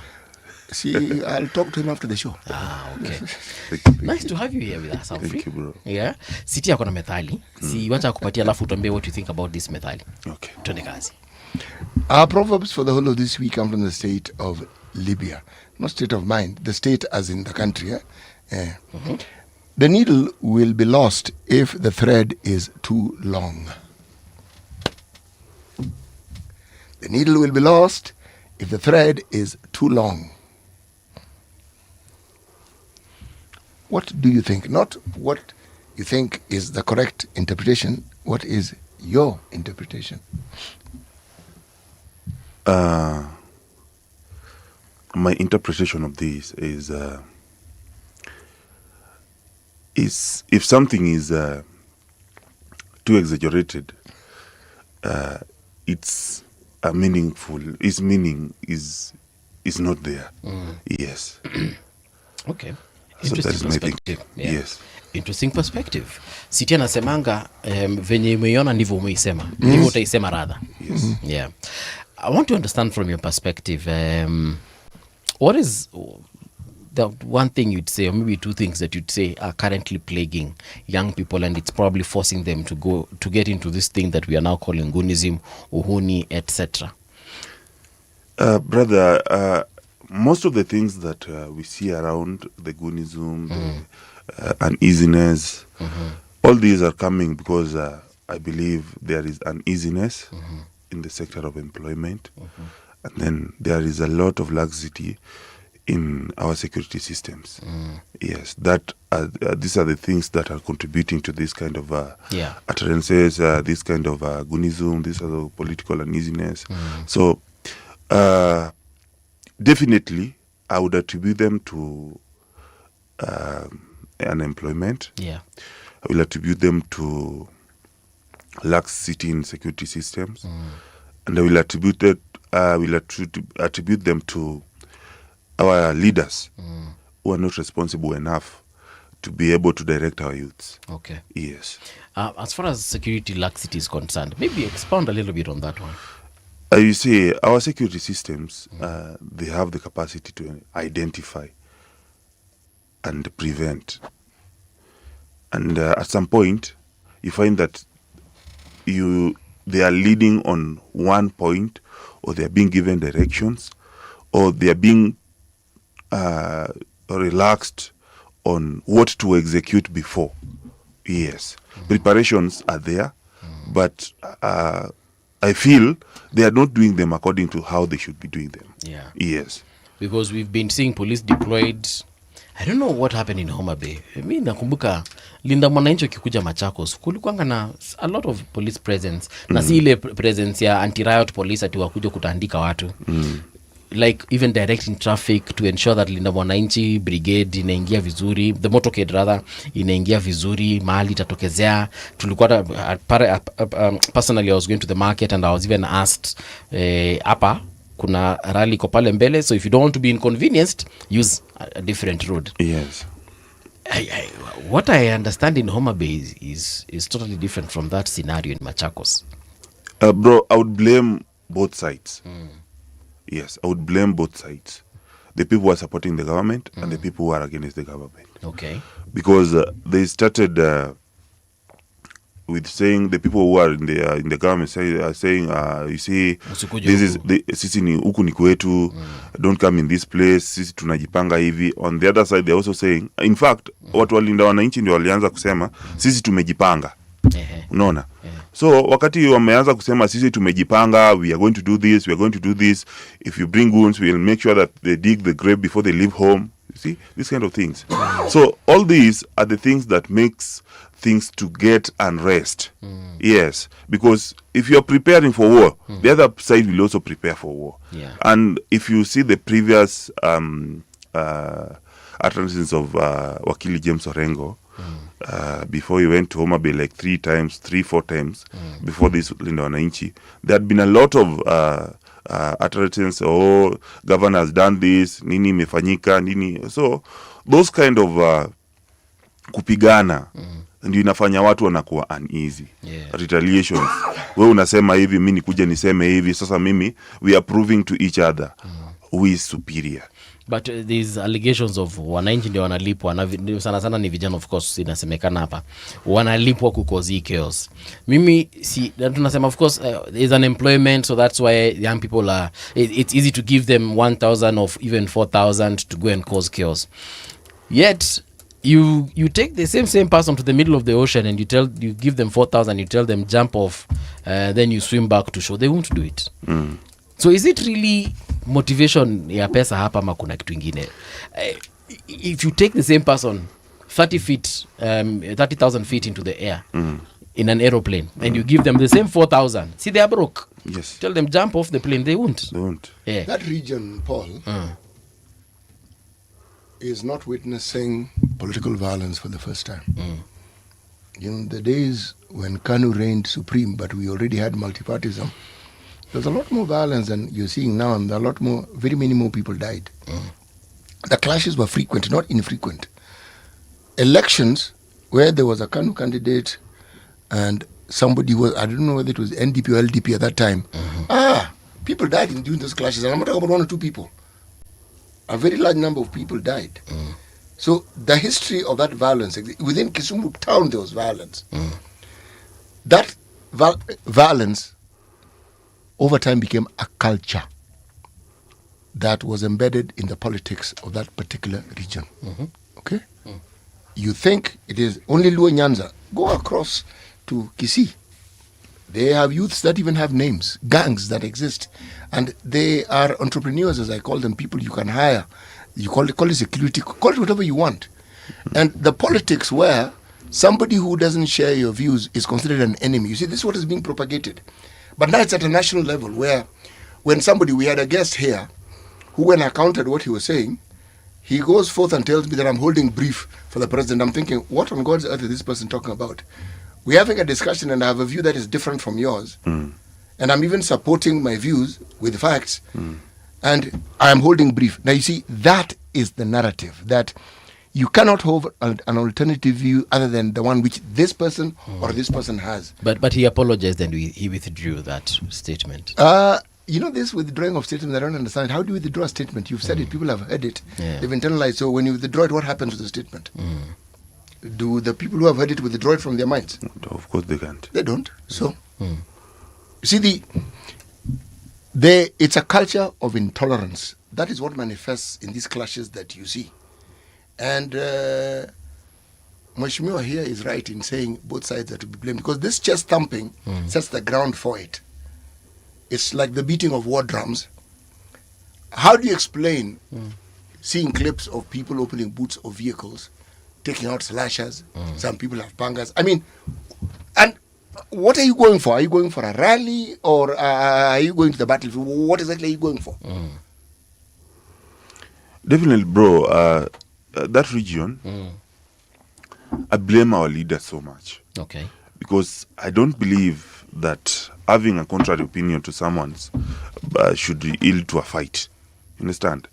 And they're the people who are fueling all this. You will find, I was a victim in 2022 of this all violence. Okay, explain. Yes. What happened? What happened in 2022, I was supporting His Excellency Kidero, Dr. Kidero. And these people started propagating the other side, which I don't want to call names.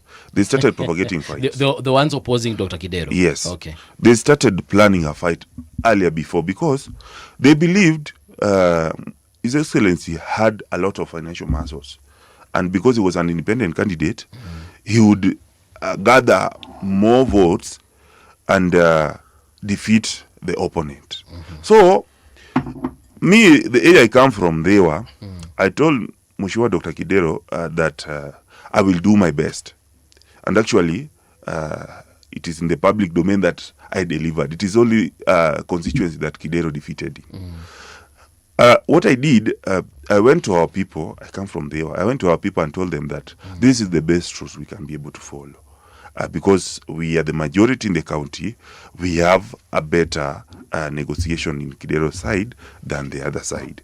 So, the opponent saw that now, because I'm going to be defeated in Dewa, what I should do, ensure that I create voter apathy.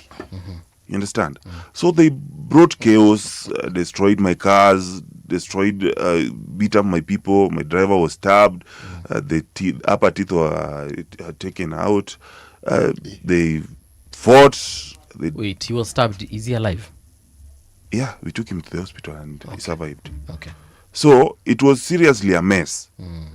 And before that, you see, Raila would have won. These 200,000 votes that he was missing, I believe that Ingepatikana in Homa Bay. And because of the fights, ilikata. Yes. Okay. Ilikatika. Yani hiyo vita ilikuanga mbaya hivyo. It was too bad. People were storming the polling stations with the guns. They come with machetes. They chase people. They come to the tallying centers. They chase people. Yeah, it was so bad. And our leaders were supervising that chaos. Our leaders were supervising. Actually, they were the people who were heading all those. They were funding it and supervising it. Yes. They are the ones giving directions. Yes. They are there. And that is why I'm a supporter of Tuta, my brother. Yes. And the other day when I was at the TV station, I told Mr. President that go and ask for the votes by yourself to Luo Nyanza. Or else the people you believe in will deliver nothing to these leaders now. They will create chaos, and the same voter apathy that happened in Homa Bay in 2022 is going to happen again. So Ruto aende kwa ground huko Ndhiwa ajitafutie kura yeye mwenyewe asitume mtu. Yes. President should go everywhere because the people that he believes in are not going to deliver for him. And I'm so sure. What of the ground? What is the ground saying? The ground... Like in Ndhiwa, because that's where you come from, right? Yes. And that is where you're domiciled. Yes. Watu wa Ndhiwa wanasemaje? Watu wa Ndhiwa wanasema mambo ni two-term. And I'm not afraid to say it. Why are they saying two-term? What is the reason? Is it because we have Luo leaders in government? No. Why are they saying it? You see, brother, the area of Luo Nyanza, if you see in the previous regimes, it was marginalized. There are those projects that President is able to do for us that we consider like this person has delivered to our expectation. It's not all about nani amekuwa wapi kwa nini. Okay. It's about what has he able to do for us that we can reward him for. You understand? And even to the whole country, because these projects are in the public domain, like the roads, the market centers, the hospital that have been able to be equipped. We consider the beaches that have been able to be done. A lot of projects that have been done in that area. Okay. So as we consider that if we have been in this country for the last 64 years, post-independence 65 years. And hii haijaifanyika. Sisi tunasema president ni two term. Yes. Okay. All right, sawa. I think we're in good company. Because the gentleman sitting next to you has a completely different view on this particular matter. Kamau Ambiu, NEC member wa Wiper Patriotic Front. Kamau, habari yako? Nzuri sana. Karibu tena sana. Yes. Tumefurahi kukuona. Yes. Miwani yako iko na maji. Huko nje kunanyesha? It's a tough morning. I've been forced to actually to rush because there's a greasy accident on Southern Bypass. Oh, dear. Involving a trailer and a G4S carrier. Yes. Sitia na kupatia upanguze miwani. Yes. Ndio unione vizuri. Niko sawa, bado nakuona. Oh, okay. Hiyo inakuanga ya maridadi tu. But glad you could make it. Yes. We were actually with Wiper's spokesperson in the previous hour. Na kuna mambo mengi tumeongea. Yes. But hiyo ni ya baadaye.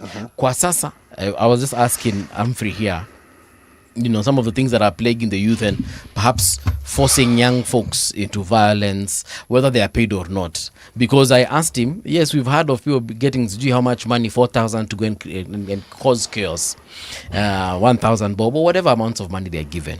But if you give the same person 4,000 shillings in the middle of the ocean and you tell them swim back to the shore, which could be 20 miles away, they won't do it. So why are we honestly witnessing this chaos? What's the reason behind it? Well, I'd call it cowardice, inferiority complex.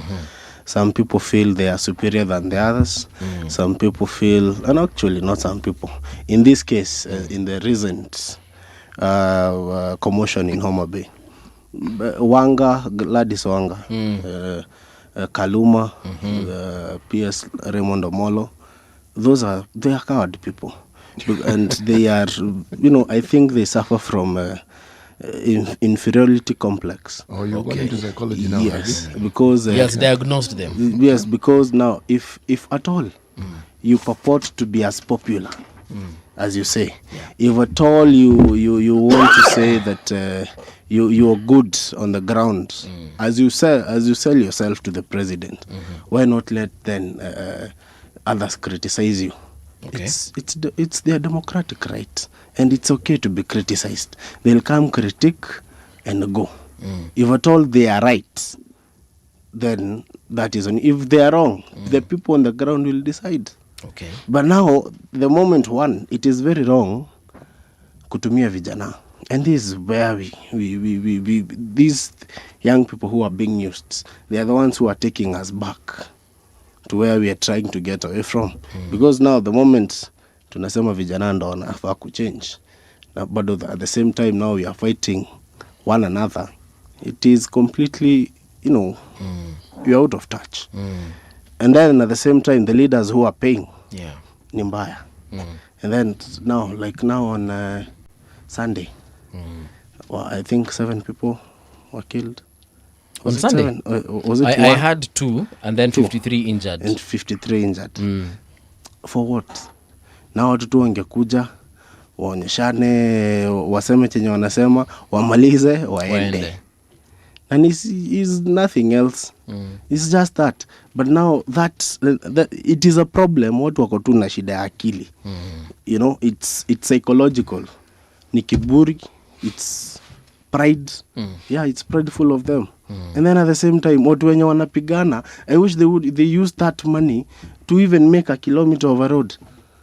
We could see what kind of roads are in Homa Bay. Ni sawa tu wanaimba tu term, but we saw that one road. But the amount of money that was used to mobilize would have been used hata kama ni kumwaga maji. Ni wageni wamekuja. Do something, accommodate them. They finish, they go. You get, and now that is where we tend to disagree with these two-term people. Okay. I'll call them two-term rebels because they wakona kichwa yao, I don't know how it operates. You just want to attack. On Saturday, I think also Saturday, Friday, when Gashagua was in Nakuru, he was attacked in Nakuru West. Why wacha kuje ongee, aimbe wanta, maseme Kasongo aende, nini amalize, aende.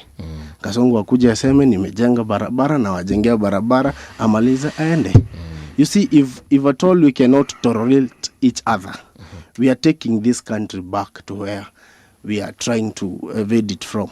Because if ukinipiga mara ya kwanza, ya pili, ya tatu, hii hata mimi ndasema hata utatii. Let me ask you something. And there's a problem. That is what we're trying to evade from. And it's very unfortunate. Yes, sir. Which precedes the other? The violence or the rhetoric? What, or the narrative? Which one comes before the other? Bro, I will tell you, I would differ with him because, you see, there are those things that are propagated by specific people, not everybody. You understand? According to whatever he's saying about Homa Bay, I come from there, and I would tell you, attribute each and everything to individual person, not everyone. I support two-term, and I don't support violence. You understand? And this issue of Homa Bay, if somebody said that this is what is going to happen, should not be attributed to everybody, because that is why I started by saying the president is allowed to come and vote for votes himself in Homa Bay. And the leaders who said that we are going to fight them, what, everybody is accounting for himself. Because not only myself is in the government or is supporting two-term. And we don't agree with the fact that people should come and be beaten. Because if you see, as we uphold the rule of law, and in this country, Article 26 and 29 says that we have a right to security. And this is the constitution that is being applied by everybody. So, and then we should not reject the fact that when somebody has come to a political zone of someone and he starts abusing that person, people may get angry. You understand? So the anger should not be directed to one person, that this is the person who brought these people to fight this guy. No. If you have abused... Why am I getting angry? Because my person, you have abused my person. If you have come and said that, okay, this is my agenda, this is my word, but if you come name-calling, abusing, people will get angry with you. I think we're in a state where we lack tolerance. And whether you're abused, whether your person is abused, bora siwe umetusiwa. Na mwenye ametusiwa achana na yeye ametusiwa. It is their right to go and reply. Come on, does it really work that way? No, I'm just saying. It doesn't. Let me finish. Exactly. That is what I'm saying. Because you cannot control what I say. Now, what I say, it is my bad manners and my bad rhetoric to kutusi, which is very wrong. But it is not upon you to act on behalf of the other person. Because at the same time, these politicians, and this is where Kenyans go wrong. I will come and go somewhere else and try and mimic and mock my brother here. And when we meet outside here, we are laughing. Ngombe nilikunyorosha bwana, nilikunyorosha, tunacheka. Na yeye ataenda ataninyorosha. Na mimi nitacheka niende nimnyoroshe. It is a game. That is what these people don't, our Kenyans forget. Watu wako biashara. They're in the business of politics. Muko. Yes, we're in the business of politics, and we're in the business of trying to get a better Kenya, but not to fight with each other. Now the problem now with Kenyans, they get invoked their emotions get invoked very fast. Therefore, we get what we get. You get? Now, on Sunday, when you get to pay people, sasa hapo ndo tuna crossing line wanasiasa, because ataenda nitusi na mimi go emotional na sasa I take it personal. Okay. And the moment sasa umelipa mtu ataharibu mkutano, lakini si mimi ataharibu. I wish they would pay people to attack direct the politicians, but now Otsoti was attacked. You remember that time in Kisumu? Otsoti was attacked, and that is a rare case. Na hata hakumalizwa. But who in the cost of who? We have fathers there. I saw another police alipigwa dimanga ya kichwa. Akafura. For what? This is just a guy who is in service. Kuna kitu Humphrey alikuwa anataka kusema. Brother, you see, there is something called sanity and respect.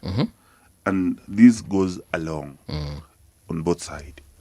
If you see a politician is coming to say, is abusing directly, you understand? It gets to that, the supporters directly, you understand? Ile mtu amesema mama yako amefanya hivi, umefanya hivi, yani there is politics and there direct attack. That is a totally different thing. So me, I would tell you something. The thing that makes people fight are our leaders. They don't want to consider themselves some people who have gone to school and should argue and disagree intelligently. You understand? So Mimi, I'm still getting back to blame our leaders. Umeenda campaign, umefika pale, unaanza kutusi mwenzako. The supporters will not feel nice. No, you see, my friend, there's a time in the last election, hakuna kitu baba hakuitwa na William. Kaambiwa wewe ni mchawi, wewe sijui ni nini. The same time saizi. The mchawi bit began with Uhuru actually. Exactly. Yes. But let them circle it out together. Now, you see, to date, William Ruto will go somewhere and say, hawa watu hawana agenda, hawana akili, hata, how do you tell someone hana akili? Hata sijui nini hana. You get, let them circle it out. It is their game. At the end, Raila and William Ruto, at the end, they came back together. And now they were calling each other brothers. The ODM and the UDA were fighting by Ishongo and Junet were like, but today they are brothers. The other day Gashagua was in the government. He was a brother to William. Now it is politics. And the people should understand that. Those people who are paid, pesa ukipatiwa kula, maliza enda nyumbani. Because ule karao atakuja hapo na kona sanity na dignity. Atasema I will bring order here. He will shoot. Utashutiwa tu na utaenda. You get? Because that is, it is not right. You see kama let me go andamano. back to the question I asked Kamau. Which precedes the other? Does the rhetoric or the narratives that are created precede the violence?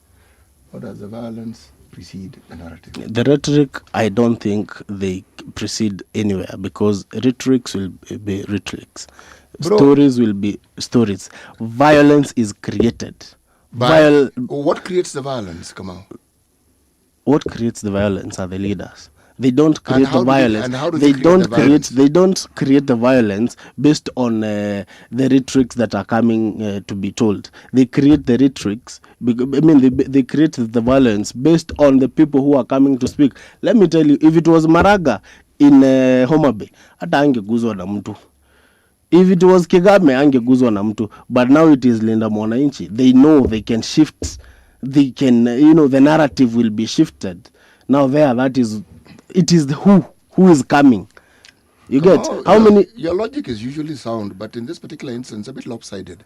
You want to justify a point that you're making. The thing that gets crowds to be worked up, you're trying to tell me that crowds are worked up because the opposition or people in the opposition are coming. And that nobody has said anything to get them worked up. I want to give you an incident. No. I want to give you an incident. You see, in this case, before Linda Mwananchi got to Homa Bay, they said, we are coming to colonize Homa Bay. Babu himself said, we are coming to colonize Homa Bay. If you are a goon, dig your grave before coming to the rally. You understand? So the other side, they will also get to prepare. That is why I blame leaders. Rhetoric comes first. You understand? We are coming to do this. So I, as the opponent, I have to do what? I have to defend myself. You understand? But if they say we are coming in peace, we are requesting for peace. You see, even before that utterance, Orengo came to Homa Bay and said that, Gladys, he abused Gladys. You understand? He abused Gladys. And that one, the first time he came to Homa Bay, he came back again, did rallies, spoke unnecessary words. You understand? So I blame our leaders. They come, utterances are not good, and then the other person will also say, okay, let me defend myself. I am not a weakling. And there is nobody who has monopoly of goons in this country. Exactly. What am I saying? These people suffer from inferiority complex. No, they don't. No, listen, No, CT. they actually don't. My thing is, CT, mtu amekuja amesema anakuja kucolonize na akaambia wewe goon usikuje. In short, he's telling you, I am coming, I'm just coming to talk. You goon, don't come to attack us. No, but that's not what happened in Homa Bay. They didn't say we're just coming. They were just going. There's nothing much they can do, CT. Bro, let's not. There's nothing much they can do, CT. They are just going to address the people. No. And then they leave. Are you really in politics, bro? Yes. Let us not run away from the truth. Look, the utterances that were made are in the public domain. It's something that you can just check. It's not you even, can replay them. And what I'm saying is, what do they mean, CT? That is politics. No. So does it mean whatever they say, it has to be reacted with violence? Why No, don't if I utter some words, why don't you utter some words? Why do you have to answer back with violence? You know, in theory, I agree with you. Yes, that is it. Humphrey akona swali. In theory, I agree with you. If we're having a discussion here and we disagree, we disagree and we continue. When you are in the political arena, you'd better be careful about what you say. You have to be extremely careful about what you say. Let me ask. If these people were coming to talk, there could not be those arrests of the goons coming from Kisumu to Homa Bay. You understand? The day before. And walishikwa na nini? Mapanga, marungu, slashers. You understand? So, let us not run away from the fact that hawa ni watoto wetu na tukiwapatia mapanga na tumewapatia hizi vitu wanaenda kumizana. You have paid them. I am not defending on either side. Mimi nasema vijana wetu wasitumiwe vibaya. And that is, I always quote Mark Nyamita's words. Mark Nyamita always says in every meeting that usipoona kijana yangu akiwa kwa vita, usiende. It is in the public domain. Usipoona kijana yangu ambaye nimezaa, mimi mtoto wangu kwa vita. Oh, okay. Nimekuelewa sasa. No. Don't go there. Okay. The problem is both our leaders. The problem is both the people who are being paid. The problem is the government. The buck stops with the president. If he really wants... No, how? Come on, I'm coming there. I'm coming there. Now, which part? No. You are saying it ends the president. And I'm asking how? How does it end with the president? He should call a meeting. He should direct his people. Because this money is paid when people are seeing. If the president directs and gives an order, whoever is involved in instigating violence should face the full force of the law. They will. Because they have videos. He is in charge. He can direct the IG. He can direct the PS. He can direct the CS. But now, since then, we have only seen some arrests being made, and then it is done. We have, I've been on this trail. I've been attacked not once, not twice, not 10 times, CT, and nothing has ever happened. Okay. Now the other time he will come on public domain to speak, he will not castigate the violence. He will just continue. Hawana akili, hawa sijui wanasema nini. That is why I'm saying, yeye mwenyewe, he is not a lover of peace. That is according to my opinion. I want to answer him. Bro, I want to tell you the Humphrey, he's called Kamau. Yes, Kamau. Yes. I want to tell you that the president has powers. But he does not use them. Relax. The president has powers according to the constitution. Yes. And at the same time, these institutions that are responsible for security, that is ODPP, National Cohesion and Integration Commission, and then the DCI and the NIS, they have independence of the institutions. And that is in the constitution. That is true. President can give directions, but kufanya kazi is these people's work. Because president cannot go and arrest those people himself. So he's also practicing something called independent of the institution, government institution. If the arrests were made, these people were taken to court. it is now the work of the judiciary to put these people in the books. So you cannot blame the president for arresting people in Homa Bay. And furthermore, the PS for internal security, PS Raymond Omolo, has been going around day by day telling people that if you put goons, that is your case against the government. Yes, we are not going to handle it. But if we go by that statement, mbona hakuna mtu ameletwa makakamato apart from kuna watu wamekuwa summoned DCI, hiyo tumeona at least as of today tumeona hiyo. But tukisema tu kweli, stories za watu kuchapwa kwa meetings za kwanza leo 2024 wakati wa Gen Z maandamano watu wengi walichapwa na wakauawa. 2025 same thing, Sabasaba same thing, this year same thing. Hatujona hata na Murkomen ataonekana mahali akisema we know the goons and we shall we shall act on it, but he says that it's been weeks and months and now we can even say years since people have been imesemekana we know these people, but these people are not being arrested. Nothing these is people happening. Have been arrested, bro. Which one? We have a police guy who is answering currently the cases in the courts. Which police? There is this police called Mung'ala. Hii mambo ya Albert Ojwang. No, not even Albert Ojwang. There is a police officer that killed the Rex Masai. Yeah, he's answering cases. Even the person who was accused of killing Boniface Mwangi, he's already there. And the people, the policemen who were at Central Police are also in the dock. Yes. But I am asking, forget the shootings. The shootings and you know, unfortunately, or fortunately for those cases, it is because they were caught on camera. For Albert, he died in a police station that has an OCS, so someone was directly responsible for that. Huyu mwingine wa kushutiwa kwa mask alikamatwa kwa video. Tumesema nani mwingine mwenye ako arrest in Kisumu in the previous fight.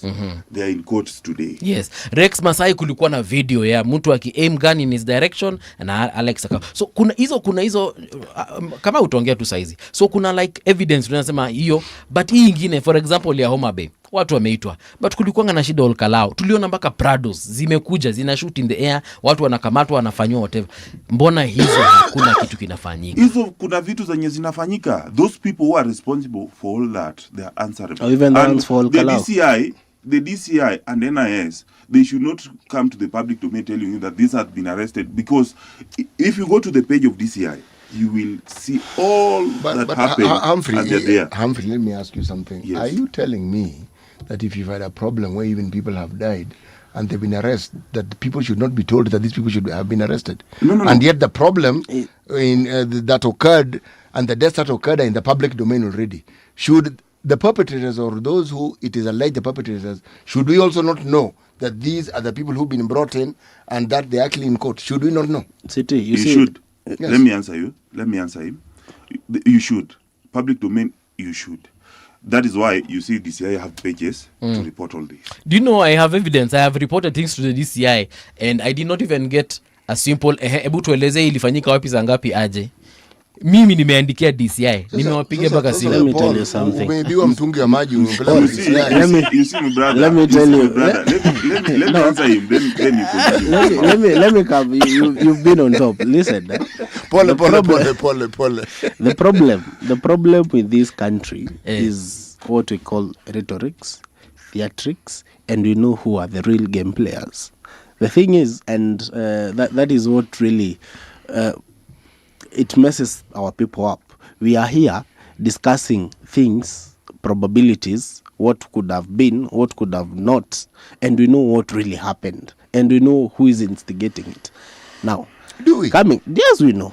Murkomen, the CS for Interior, goes on his media, goes on an event kwa juu ya gari kwa Mike anasema tunajua ni nani analipa, tunajua ni nani, and even goes ahead kutaja majina, kusema hata huyu ni yeye alikuwa na hawa goods, ni yeye alipeleka sijui polisi Olkalao, ni yeye sijui alifanya aje. And then I wonder, how strong is this person that you're saying all this and you have never made a single arrest?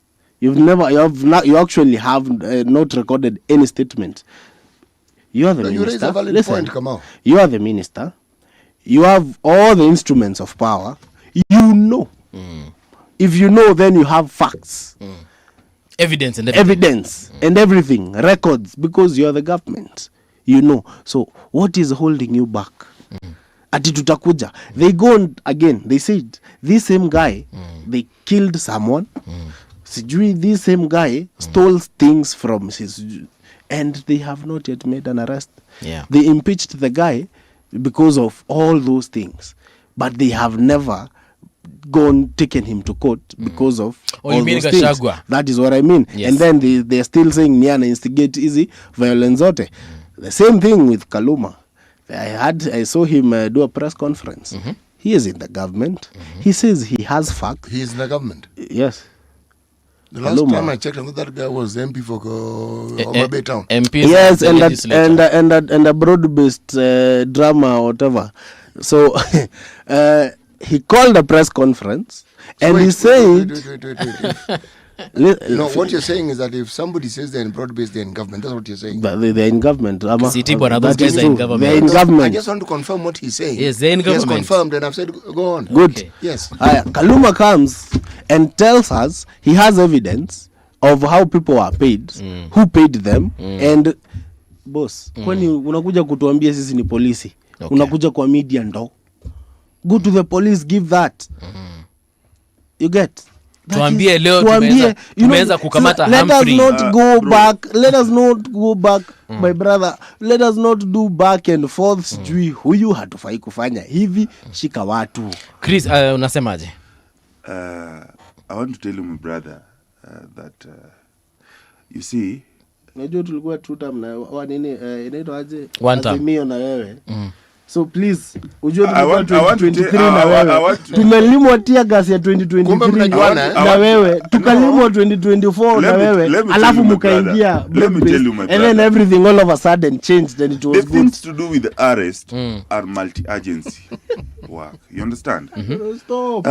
These are the adricks When we talk about Kaluma, Kaluma had received a letter from NCIC to go and report a statement, record a statement by them. And if I want to tell you about the work of NCIC, first they first identify, then call, then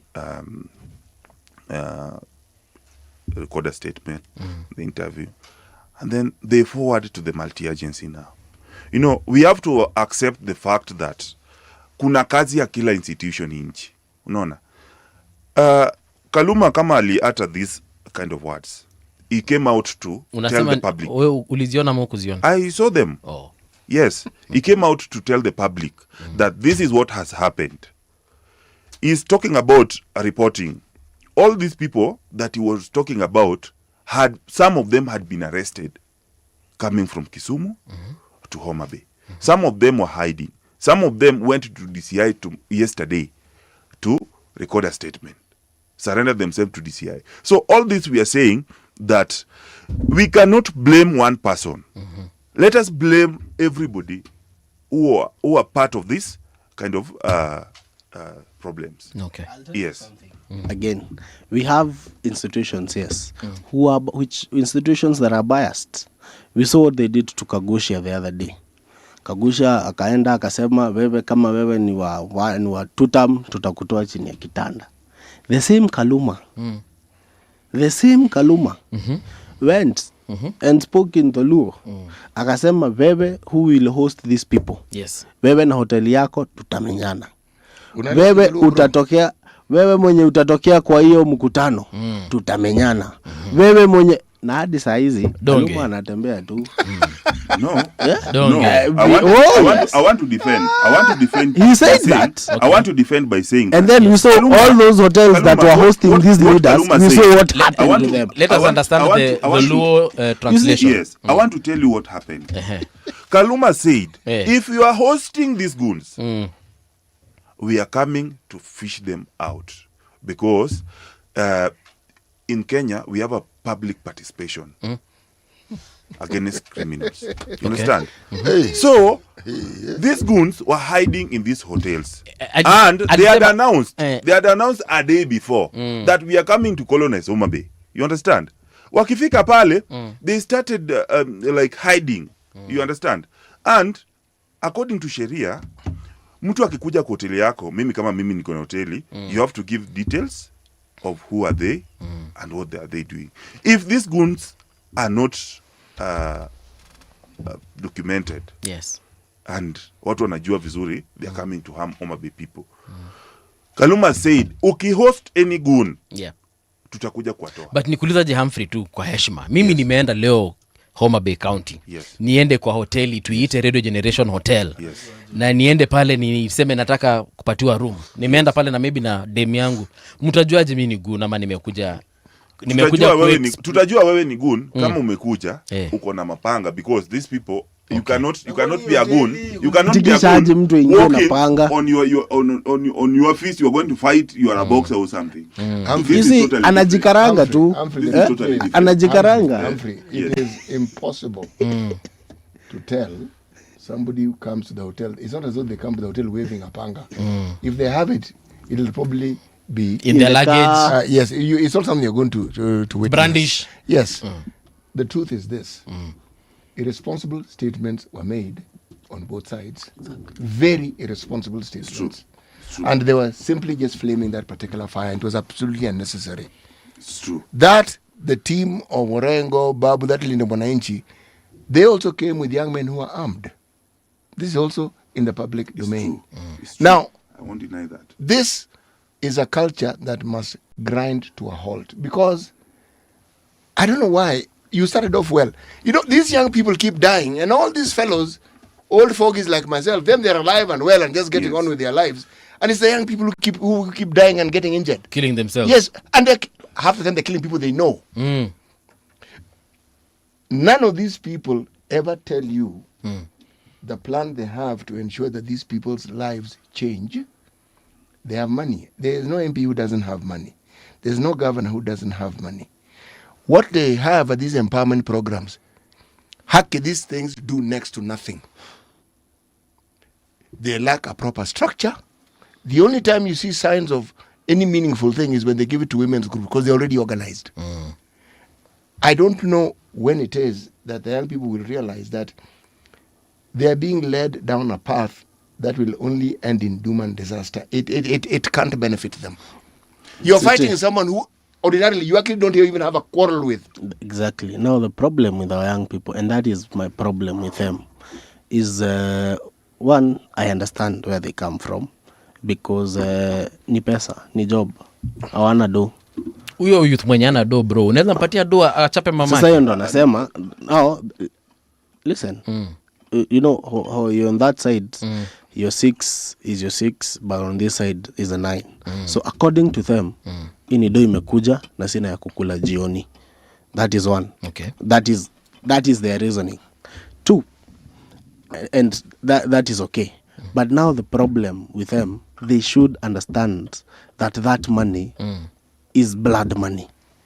That money is not, you're not supposed to feed yourself with blood money. With money that is used to destroy someone's property, the money that you may end a life. Like now today, 2 families are mourning. We have journalists who had just gone to cover.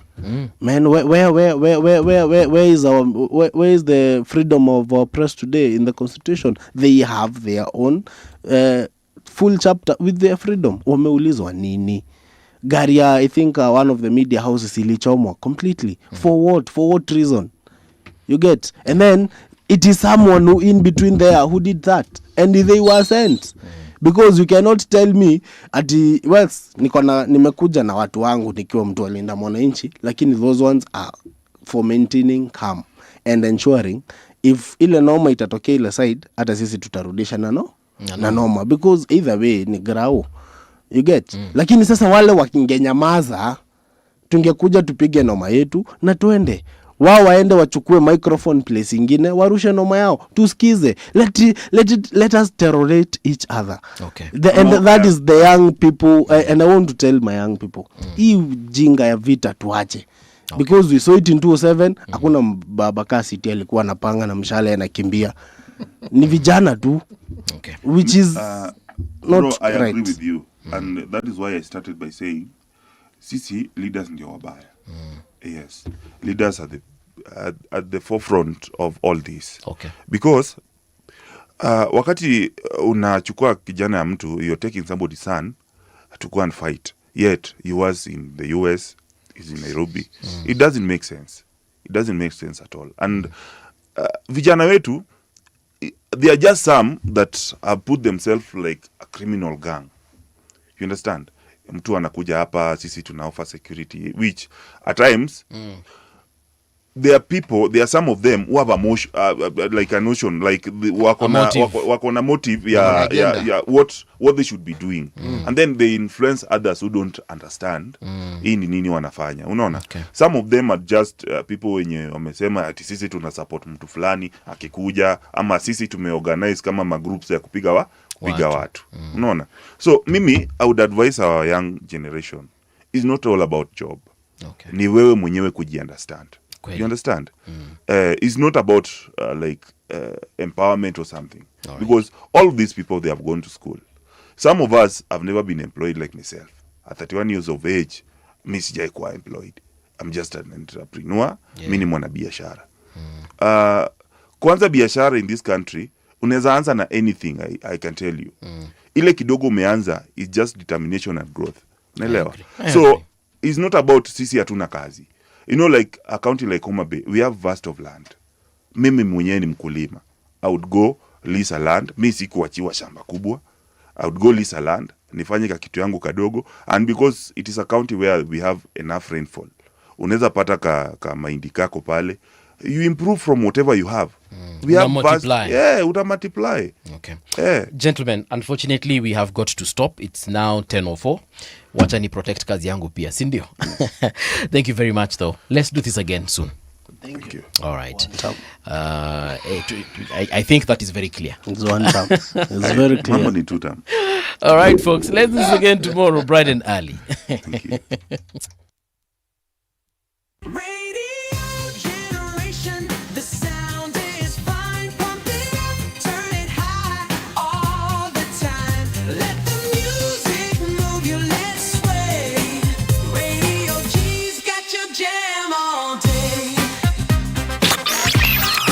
Radio Generation, the home of urban soul.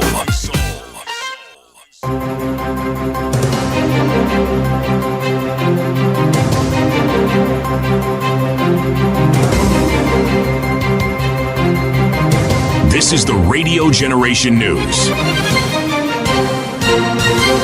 Good morning, I'm Winnie Maganga. Police in Vihiga